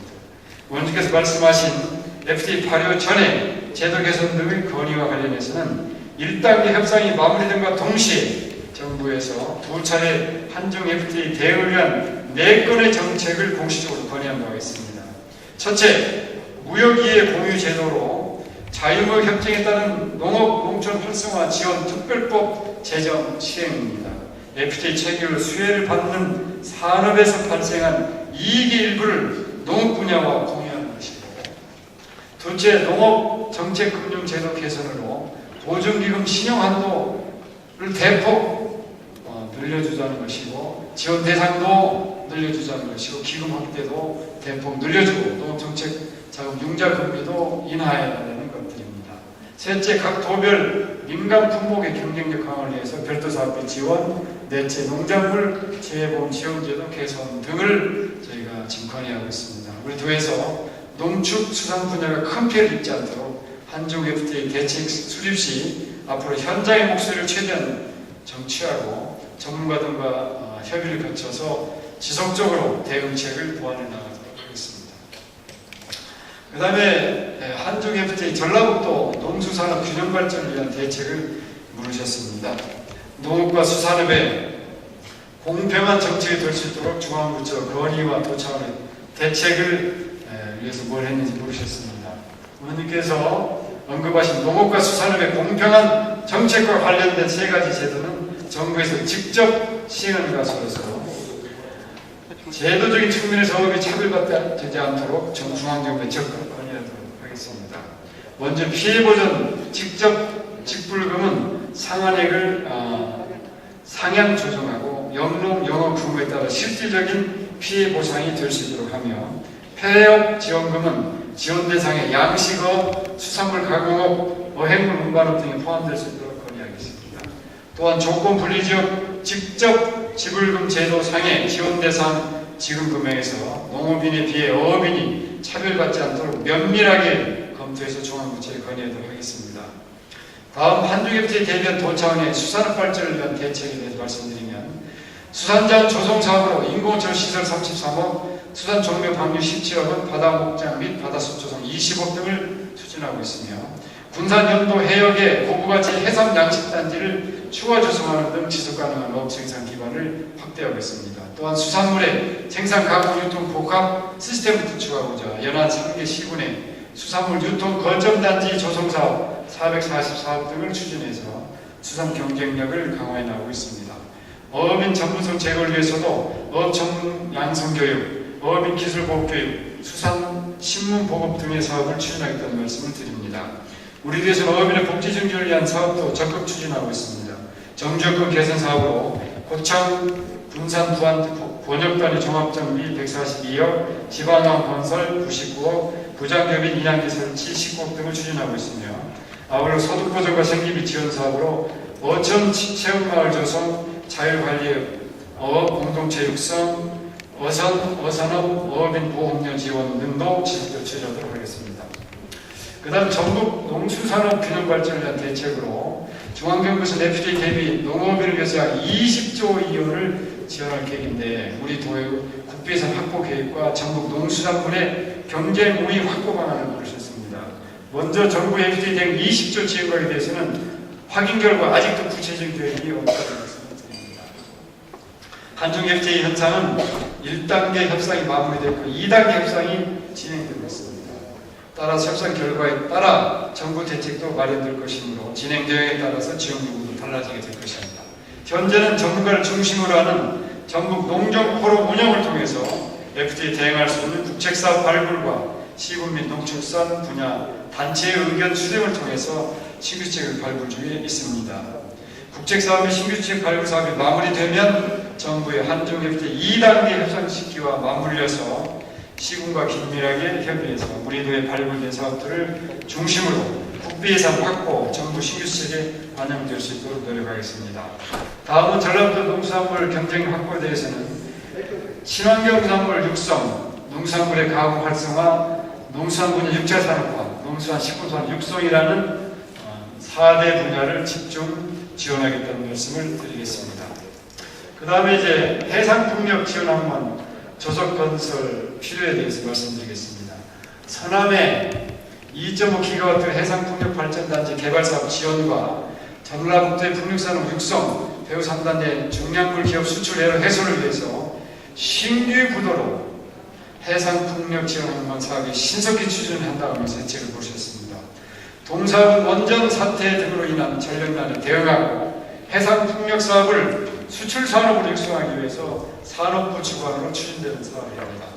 우리 도에서는 해상풍력 지원 항만 사업이 신성장 동력산업 육성과 일자리 창출에 크게 기여할 것으로 기대하고, 작년 7월 산업부 공모 당시 전남 목포와 신안과 치열한 경합을 뚫고 일치한 바가 있습니다. 동사업의 유치로 군산행에 대한 풍력 중량물 기업의 투자가 활기되어서 현재까지 11개 풍력이나 중량물 업체가 입주해서 900여 개 일자리가 만들어졌습니다. 앞으로 13개의 풍력업체가 투자를 위해서 지원항만 신설 여부를 주시하고 있습니다. 이렇게 새로운 일자리 창출과 성장 동력선을 만들기 위해서는 지원부도 신설이 필수적이기 때문에 관련 행정 절차를 거쳐 지난 8월 해수부의 비관리청 항만공사 대상 사업 승인을 신청해 놓은 상황입니다. 의원님께서 말씀하신 바와 같이 해수부에서는 국가 재정이 어렵고 군산항의 물동량이 감소 추세에 있다는 점을 들어서 당초에는 신규 부두 건설보다 기존 부두를 보강하여 활용하고 신규 부두는 추후 물동량을 보강하며 검토하자는 입장이었습니다. 하지만 한시적 이용을 위해서 280억 원의 기존 부두 보강 공사비가 소요돼서 예산 낭비가 초래되고 부두 공사 기간 동안 대림 CNS 항비율 등 기존 컨테이너 부두를 이용하는 기업들의 수출입이 어렵다는 문제가 있어서 도와 군산시 지역 정치권과 지역 물량업체, 군산해양만청 등이 해수부의 신규 부두 건설의 필요성을 지속적으로 설득했습니다. 최종적으로 지난 9월 30일 제가 해수부 장관을 만나서 전용부두 필요성을 재차 강조하였고 신규 부두가 조기에 건설될 수 있도록 하겠다는 장관의 직접 답변을 받았습니다. 따라서 이달 중에는 해수부 비관리청 항만공사 대상 사업 승인이 마무리될 것으로 기대하고 빠르면 실시가 인가된 후속 절차를 마치고 연내 착공이 될 수 있을 거라는 말씀을 드립니다. 다음은 청원 사기 진작에 대해서 127억의 총임금의 한도 여유가 있음에도 정원 감축으로 업무 과정과 승진 요인 축소에 의한 사기 저하가 우려된다면서 총임금의 범위에서 정원을 조정하고 중앙부처 파견 지원을 늘려서 교류 강화, 승진계 부여 등 지원 사기 대책을 위한 구체적 계획을 부르셨습니다. 먼저 총액 인건비 제도는 자치단체 인건비에 세한 총액을 기준으로 총액 인건비를 정하고 이를 기준으로 지자체가 조직 운영의 자율권을 행사하도록 하는 제도로서 2007년부터 시행하고 있습니다. 이 경우 인건비 산정은 매년 행정수의 변화를 감안해서 기준 인력을 정하고 공무원 보수 인상률을 반영하는 방식으로 되어 있습니다. 우리 도의 경우 경자청 폐지에 따라 총액 인건비 40억이 절감된다는 의원님 말씀은 경자청 폐지라는 행정수의 변화에 따라서 해당 인력만큼 매년 총액 인건비에서 삭감된 인건비 40억이 남는 것은 아닙니다. 다음은 총액 인건비가 여유가 있으므로 정원을 늘려서 승진 요인 확대가 필요하다는 의견에 대해서는 우선 민선사기 출범 당시 1,803억이었던 도청 공무원 인건비가 2013년 2,720억 원, 무려 917억 원이 늘어났습니다. 해마다 증가하고 있습니다. 이 정말 저한테는 엄청난 낙관입니다. 우리도 같이 지방 재정이 열악하고 향후 재정 전망 또한 어두워서 긴축 재정이 절실한 상황에서 단순히 총액 인건비 여유가 있다고 정원을 늘리는 것은 어렵다고 생각합니다. 그래서 근본 조직 개편에도 이러한 견지에서 경자청 폐지로 발생하는 잉여인력 42명에 대해서는 기존의 도청 내 결혼이 43명이 있었기 때문에 별도의 정원 증원 없이 조직 개편을 단행했다는 말씀을 드립니다. 다만 5급 중간관리자 인사정책 해소를 위해서 직속 사업소 중간관리자 직급을 6급에서 5급으로 상향 조정하였고 도정 현안에 대한 전담 TF팀을 운영하는 것이 효율적으로 판단해서 조직 개편 시 5급 정원을 조례상 규정된 범위 안에서 확대 조정하였습니다. 중앙부처 파견 직원을 늘려 교류를 강화하고 직원들의 승진 기회를 부여하자는 의견에 대해서 말씀드리면 중앙부처 파견은 인적 네트워크 구축을 통한 협력적 파트너십을 강화한다는 긍정적 측면도 있습니다만 그간 운영 상황을 정확히 볼 때는 기대치에 미치지 못한다고 판단합니다. 더구나 열악한 재정 상황에서 우리 도가 인건비를 부담하는 중앙부처 파견은 우리 도가 재정 부담이 너무 큰 만큼 반드시 필요한 것 이해는 어렵다는 말씀입니다. 다만 청원 사기 신작을 위해서 기능직 공무원에 대한 일반직 공무원으로서 전환 추진과 청원 문화체육회 동호회 활성화와 함께 청원 휴양시설 추가 확보 등 후생복지를 강화해서 직원들의 사기를 진작시켜 나가겠습니다. 다음 마지막으로 방사능 안전성 대책에 대해서 물으셨습니다. 중앙 대책이 미흡한 상황에서 우리도 대처도 부족함이 있다고 하시면서 보건환경연구원의 장비 및 시설과 전문 인력을 확충해서 장기적인 대안을 마련할 계획에 대해서 물으셨습니다. 수산물 안전관리는 국가산업으로서 수입 수산물은 식약처에서 유통 전 국내 수산물은 해양수산부에서 담당하고 있습니다. 현재 우리도 수입 수산물의 경우 광주지방식약청에서 국내 수산물의 경우는 국립수산물 품질관리원 장암지원에서 담당하고 있습니다.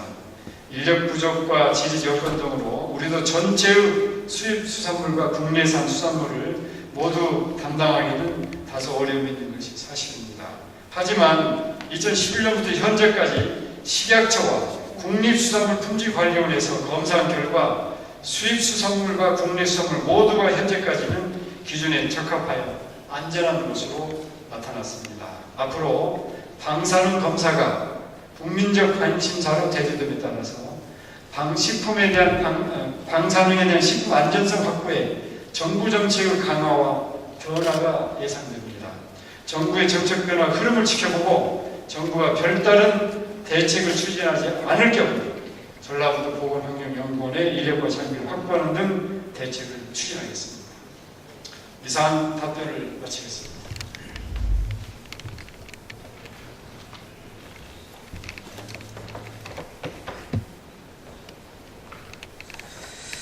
김한조 도지사님 수고하셨습니다.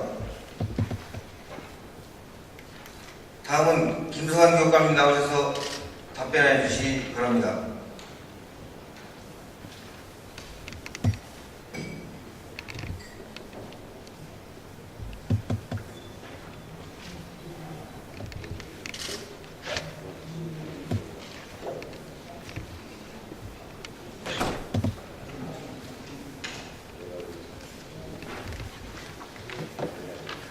의원님들의 질문에 대하여 차례로 답변드리겠습니다.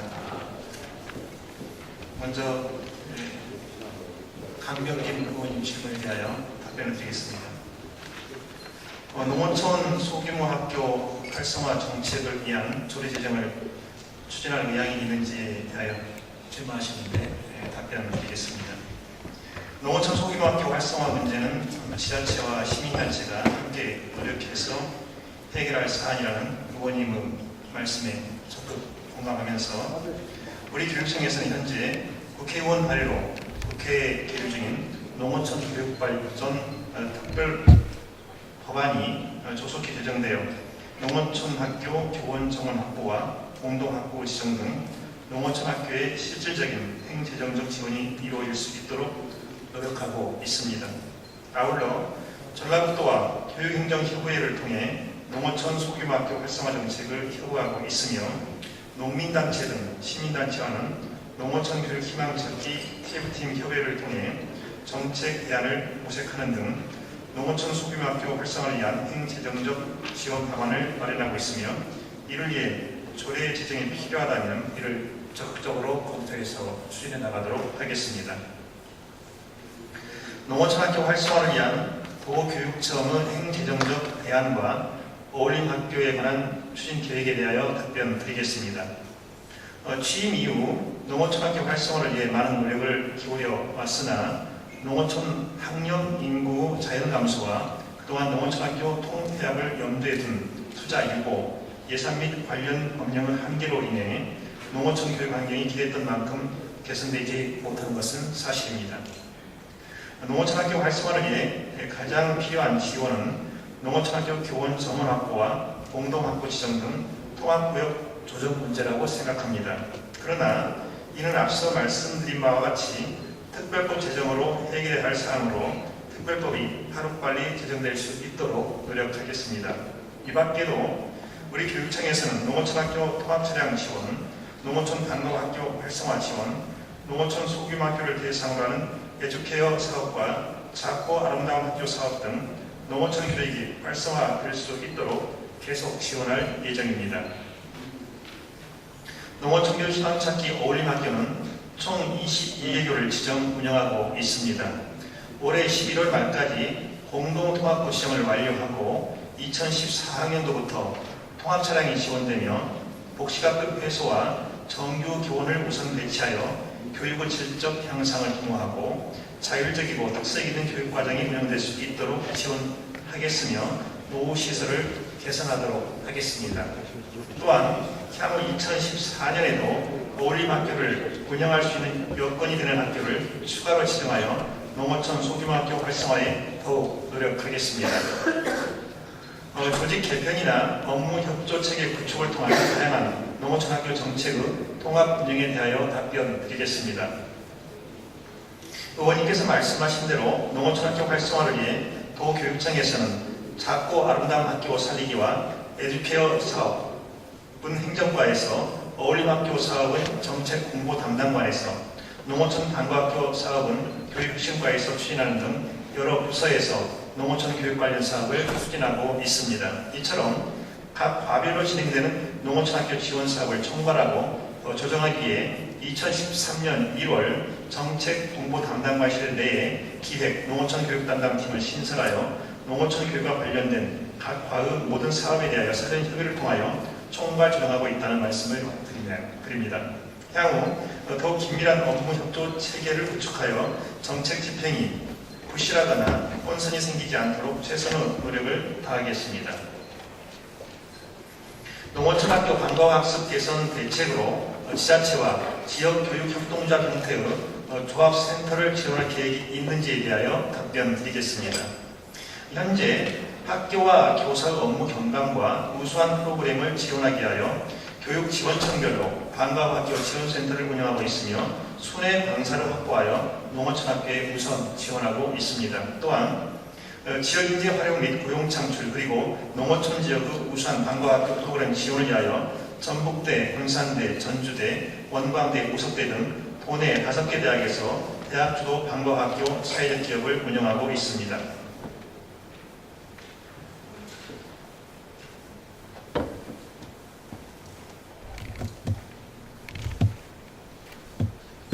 농어촌의 효율적인 방과학교 운영 및 지역 실정에 맞는 모델을 개발하기 위하여 정읍교육지원청에서는 태산 선비마을 영농조합법인 등 지역사회와 연계한 실부학당, 황토연학당을 시범적으로 운영하고 있습니다. 농어촌 방과학습 개선을 위하여 현재로서는 지자체와 지역교육청이 공통으로 운영하는 지역별 방과학교 지원센터 설립과 운영이 더 효율적인 것으로 판단됩니다. 하지만 앞으로 의원님께서 말씀하신 지역교육협동조합 형태의 설립과 운영에 대해서도 심도 있게 검토해 나가도록 하겠습니다. 백경태 의원님의 질문에 대하여 답변 드리겠습니다. 100년이 넘은 학교 역사관 조성을 위한 가칭 100년 역사관 조성 프로젝트 추진을 말씀하셨는데 이에 대하여 답변 드리겠습니다. 의원님께서 말씀하신 100년 역사관 조성 프로젝트 추진 필요성에 대해서 깊이 공감합니다. 학교 역사관은 학교 변천과 발자취 그리고 교육발전 현황을 보존 전시함으로써 교사, 학부모, 학생들에게 학교에 대한 자긍심을 느끼게 하고 졸업생에게는 정겨웠던 모교에 대한 추억을 되돌아볼 수 있는 좋은 기회라고 생각합니다. 또한 학교 역사가 쉽게 잊혀지는 현실에서 학교 역사를 체계적으로 기록하고 보존하여 후대에 남기는 일은 상당히 보람된 일이며 나아가 우리의 의무라고 생각합니다. 다행히 일부 학교에서는 역사관을 설치 운영하고 있으며 교육청 차원에서는 역사 자료가 손실되기 전에 졸업생 등 동문들이 소장하고 있는 자료들을 기준받아 100년 역사관 조성 프로젝트 추진을 순차적으로 검토해 나가겠습니다. 법정 문서 이외에 각급 학교가 보관 유지해야 할 자료의 범위를 준법정 문서로 지정함으로써 앞으로 기록될 역사를 위해 최소한의 제도 기반 마련이 필요하다는 말씀에 대하여 답변 드리겠습니다. 의원님께서 말씀하신 대로 학교 역사를 알 수 있는 각종 자료는 생활기록부, 졸업회장 등 법정 문서 이외에 졸업앨범, 연혁지, 역대 교장사진, 졸업기념 문집, 행사 사진 등이 있습니다. 현재 학교 역사 자료로 활용할 수 있는 자료를 효율적으로 관리하기 위한 표준안을 국가기록원에서 만들고 있으며 이 작업에 교육청 담당 주무관이 참여하고 있습니다. 이 작업이 완료되는 대로 학교 역사 자료 종류와 보관 방법, 보존 기간 등을 명시한 지침을 만들어 전파 교육하여 학교 역사가 체계적으로 기록되고 관리될 수 있도록 하겠습니다. 또한 역사적 가치가 높음에도 불구하고 생산한 지 오래되어 훼손이 심한 기록물은 이를 적극적으로 수집하여 우리 전국 교육의 역사를 오랫동안 보존하고 후대에 전승하도록 노력하겠습니다. 전라북도 교육감대 대회 수가 줄어든 이유와 교육감의 경험 횟수가 적은 이유에 대해 답변 드리겠습니다. 기존에 각종 지역교육청대, 도대회, 전국대회 등 너무 많은 대회로 인하여 학생들의 학습권과 휴식권이 침해됨에 따라 학교 스포츠클럽 활동이 활성화되면서 학교 스포츠클럽 관련 학교대회, 교육지원청대회, 도대회, 전국대회가 1년 동안 지속적으로 개최되어 학생들이 즐길 수 있는 분위기가 조성되어 왔지만 많은 시간이 소요되는 문제점이 발생하게 되었습니다. 이에 2011년부터 교육담배 대회 개최 수를 줄임으로써 학생들은 잦은 대회 참가로 인해 발생할 수 있는 여러 가지 신체적, 정신적 문제점을 줄이도록 하였고 학교에서 학습권 등 학생으로서 기본적으로 누릴 수 있는 권리와 기회를 보장해 주고자 하였습니다. 산만하게 유지되던 교육감배 대회를 정리하면서 남은 예산은 나머지 대회에 집중적으로 지원하게 되었고 일반 학생이 다수 참여하는 학교 스포츠클럽 운영비의 증액과 지역교육청 스포츠클럽 리그전 운영비를 확보함으로써 보다 효과적인 예산 집행이 되도록 하였습니다. 학생이 주체가 되는 스포츠는 지금 의원님께서 잘 아시는 것처럼 엘리트 스포츠, 클럽 스포츠 이 두 개의 흐름이 있는데 지금 전 세계적인 추세가 엘리트 스포츠보다 클럽 스포츠 쪽으로 가고 있다는 말씀을 드리겠습니다. 추가로. 그래서 정부교육청에서도 모든 학생들이 참여하고 즐길 수 있는 클럽 스포츠 그쪽으로 더 무게를 두고 있습니다. 또한 도지사대와 교육감배 대회 수에 차이가 발생하는 이유로 도지사대는 일반인과 학생 등 전라북도 전체 도민을 대상으로 대회를 개최하고 교육감배는 대부분 학생들과 일부 교직원 및 학부모들 대상으로 개최하여 나타나는 차이임을 이해해 주시기 바랍니다. 학생들이 있는 곳에 늘 함께하기 위해서 노력하고 있습니다. 특히 교육감배 타이틀을 달고 있는 대회에 대해서는 교육감이 최선을 다해서 참석하기 격려해야 된다고 생각합니다. 그런데 간혹가다 그걸 놓치는 경우가 있습니다. 그 점에 대해서 죄송하게 생각한다는 말씀을 드리겠습니다. 다음은 박용성 의원님의 질문에 대하여 답변 드리겠습니다. 학교폭력 미기재와 관련하여 정책 방향이 왜 갑자기 바뀌게 되었는지 이해하기 힘든 부분이 있다고 말씀하셨습니다. 이에 대하여 답변 드리겠습니다. 우리 교육청의 정책 방향이 바뀌게 된 것은 교육부가 금년 7월 종전의 학교폭력 종합대책을 수정한 현장 중심 학교폭력 대책을 발표하여 가해 학생이 졸업한 후 2년을 경과하면 학교폭력 사실을 삭제할 수 있도록 삭제 기간을 단축시키고 경미한 사안들에 대하여는 기록을 하지 않도록 하는 개선 방안을 발표함으로써 종전과 다른 상황 변화가 있었기 때문입니다. 우리 교육청은 지난 8월 29일자 학교폭력 가해 학생 조치사항 학교생활기록부 기재 방침은 가해 학생이 졸업하기 전이라도 잘못을 뉘우치는 등 개선의 흔적들이 나타나는 경우 학교폭력대책자치위원회 심의를 거쳐 학교생활기록부에 기재된 학교폭력 사실을 삭제할 수 있다고 함으로써 국가인권위원회가 2012년 7월 권고한 중간 삭제 제도 도입을 통해 학생들의 인권 침해를 최소화하고 교육부 훈령이 지니고 있는 유언적 요소를 최대한 제거하면서도 교육부와 활동을 최소화하려는 교육지책이었습니다. 그럼에도 불구하고 학교폭력 가해 사실 학교생활기록부 기재와 관련한 교육부 훈령은 헌법에 위반하는 것으로 불법이라는 입장에는 조금 더 변함이 없다는 말씀을 드립니다. 학교폭력 관계로 징계 관련된 교직원의 규모에 대하여 답변 드리겠습니다.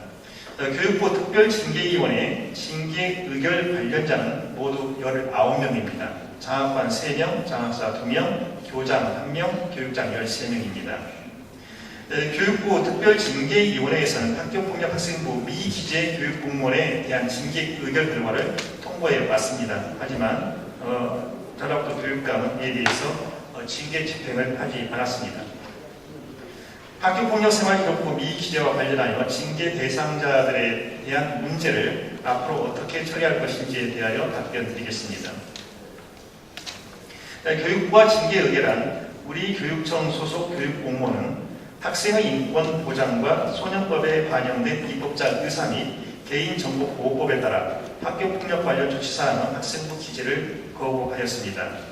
이에 교육부는 특별징계위원회를 열어 징계 의결을 강행했지만 이는 위법성을 지니는 행위로 지방교육자치에 관한 법률 제20조 교육공무원법 제51조에서 정한 징계에 관한 교육당의 최종적인 판단 권한과 징계 의결 요구 기초가 되는 신청 권한을 침해하였습니다. 이와 관련하여 우리 교육청은 새 정부 이후 교육부와 갈등을 최소화하기 위하여 학교폭력 관련 조치사항을 학교생활 기록부에 기재하도록 하여 징계 의결 원인을 해소하였으므로 차후 징계 의결 사항과 퇴임 시 포상 제외 및 교장 중임 제외 문제가 원만하게 해결될 수 있도록 적극 노력할 것입니다. 2011년 6월 이후 배제 징계를 받았으나 불복하고 소청 심사를 청구하여 현직으로 복귀한 인원은 총 5명 중 3명이라고 하신 데 대한 답변을 드리겠습니다. 배제 징계 후 소청 감경을 통해 복귀된 사항을 말씀드리면 2011년 6월 이후 금년 9월 30일까지 전라도 교육청 공무원 일반 징계위원회에서 징계 의결 처분한 것은 92건이며 이 중 11건은 배제 징계가 의결되었습니다. 배제 징계 대상자 중 8명이 소청을 제기하였고 이 중 4명이 소청 감경을 통해 현직으로 복귀하였습니다. 잘못을 저지른 사람일지라도 지나친 처벌을 받지 않도록 하기 위해 같은 소송사건이나 결정명령사건을 서로 다른 신급의 법원에서 반복 심판하는 3심제도가 있는 것처럼 교원의 징계에서도 교원 소청심사위원회가 설치 운영되고 있습니다. 전라도 교육공무원 일반 징계위원회의 징계 의결사항과 소청심사위원회 징계 의결사항이 반드시 일치하는 것은 아니며 일치한 경우에도 징계 대상자에 대한 법원 판결에 따라서 다른 결과가 나와 재징계하는 경우도 있다는 점을 말씀드립니다. 그동안 성추행이나 공금횡령, 음주운전 등의 징계 사안에 대한 전라도 교육공무원 일반 징계위원회의 징계 의결사항이 소청심사위원회에서 감경 처리되어 국정감사, 본회 일간질이 도민들로부터 솜방망이 처벌이라는 비난을 받아온 것이 사실입니다. 따라서 소청심사위원회에서 징계 양정이 감경되었다는 것이 우리 교육청 징계위원회의 징계 의결이 잘못되었다는 것을 의미하는 것은 아니라는 점을 말씀드립니다. 향후 우리 교육청에서는 금품수수 및 공금횡령, 성범죄 등 비교육 공무원에 대하여 엄중하게 징계하고 인사조치 및 승진 제한을 지속적으로 추진하여 교육공무원들의 청렴성과 도덕성, 책무성을 강화하고 학생, 학부모, 지역사회로부터 더 큰 신뢰를 받을 수 있도록 노력하겠습니다. 계약직 감사 담당 공무원과 관련하여 도교육청 언론 보도가 왜 그렇게 잘못 보도되었는지와 학대 강구 회의 중에 한 사과 발언이 과연 도민과 교육 가족들에게 진정한 사과 모습이었는지 대하여 답변드리겠습니다. 감사 담당 공무원이 감사 대상 여성 공무원을 강제 추행하였다는 이유로 검찰 수사를 받는 등 피감사자와 부적절한 접촉을 하여 물의를 일으킨 점에 대한 책임이 있음에도 관련자 주장을 믿고 언론에 대처한 점에 대해서는 매우 부적절한 행위였다고 생각합니다.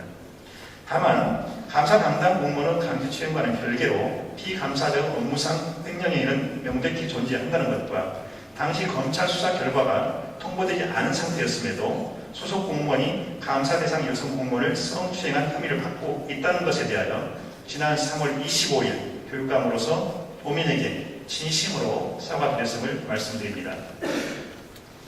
공금횡령 행정실장에 대한 징계 업무 처리 과정에서 소홀하게 업무를 처리한 상급자의 책임과 또한 성추행 감사 담당 공무원이 감사 수칙을 지키지 않고 감사를 한 것에 대한 관리 소홀에 대하여도 상급자에게 책임을 물어야 한다는 것에 대하여 답변드리겠습니다. 금년 3월 27일 감사 수칙을 마련하여 피감사자를 조사할 때에는 필히 2인 이상이 조사하고 직무와 관련이 없는 장소에서 불필요한 면담을 받는 일이 없도록 하는 등의 내용으로 시행하고 있습니다. 이 사건 이전에는 반드시 2인 이상이 조사하라는 내용은 명문화된 감사 수칙은 없었습니다. 그렇다 하더라도 감사 담당 공무원이 그것도 피감사자가 여성인 점을 감안할 때 매우 부적절한 것이 있음을 자인합니다. 이와 관련하여 상급자들에 대해서는 엄중하게 구두주의한 바 있음을 말씀드립니다. 평소 교육감의 성범죄에 대한 강력한 처벌 의지대로라면 공무원 범죄 처분 결과를 전주지방검찰청 정읍지청으로부터 통보받은 5월 22일에 계약 해지를 하는 것이 당연하다고 생각되는데 왜 계약 해지를 안 했는지에 대한 질문에 답변을 드리겠습니다. 해당 직원에 대해서는 학교 회계 공금횡령 관련 사안 조사 중 피감사인으로부터 강제추행 혐의로 금년 4월 11일 전주지방검찰청 정읍지청으로부터 수사 개시 통보가 되기 이전인 3월 26일 감사 업무 수행을 배제하였으며 3월 29일 경력직 공무원은 직위 해제에 상응하는 대기 발령 조치를 하였습니다. 지방계약직 공무원 규정 제7조 제1항 제4호에 의하면 형사사건으로 기소된 경우 계약 해지를 할 수 있다라고 규정하고 있고, 지난 5월 20일 공무원 범죄 처분 결과를 통보받았으나 해당 직원이 공소사실을 부인하고 명백한 증거가 확보되지 않아 계약 해지를 요구하다가 8월 19일 1심 법원에서 징역 1년 선고받은 사실을 통보받고 8월 29일 근로계약을 해지하였습니다. 대기 발령에 관해 법률자문 회신 결과 도명은 3개월 이내로 하는 것으로 회신하였음에도 교육청에서는 업무장애 종료 시까지로 대기 발령 처리하였는데 법률자문 회신 내용을 무시한 행정행위가 바람직하다고 생각하는지에 대하여 답변 드리겠습니다. 결론을 먼저 말씀드리면 회신 결과를 무시하지 않았습니다. 구체적으로 말씀드리겠습니다. 계약직 공무원은 지방공무원법상 경력직 공무원과는 구분되며 경력직에 적용되는 일부 법률 조항이 계약직과 같은 특수 경력직 공무원에게는 적용되지 않는 부분이 있습니다. 예를 들어 계약직 공무원도 공무원의 신분이기에 법령을 위반하거나 공무원으로서 신분상무를 소홀히 하였을 경우에 징계 책임을 물을 수 있습니다.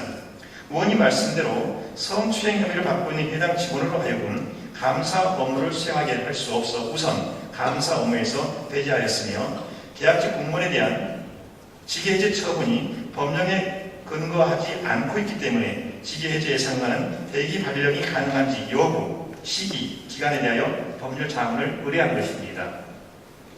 자문 결과 해당 계약직 공무원이 직무를 계속하여 업무상 장애가 예상될 경우 과거 비행위에 대한 징계와는 다른 정당한 대기 발령 사유 및 절차에 따라 직위를 부여하지 아니할 수 있다. 이 점에서는 자문을 받은 내부를 동일했습니다.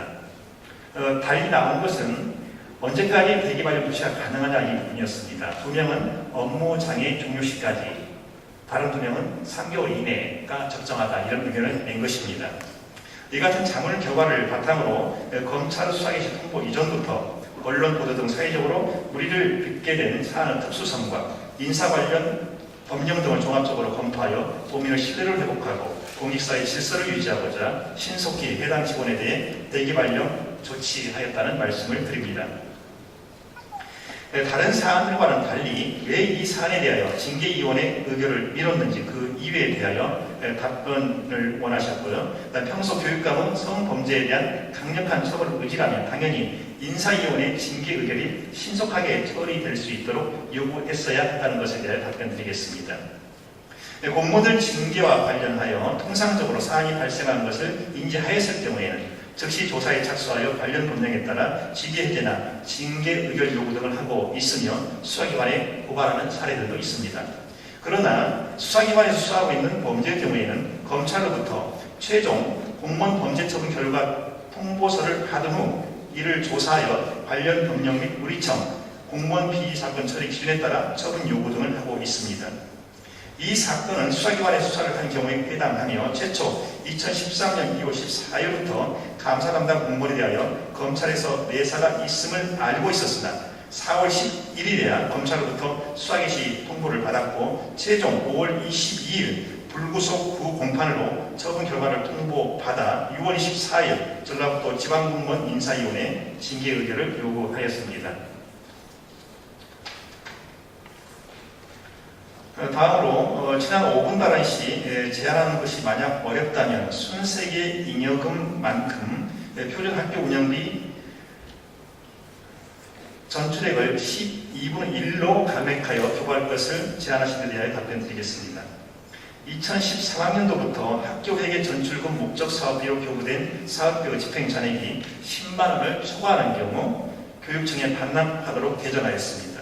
또한 2014학년도부터는 2013학년도 학교회계 결산 결과를 반영하여 학교회계 순세계 잉여금이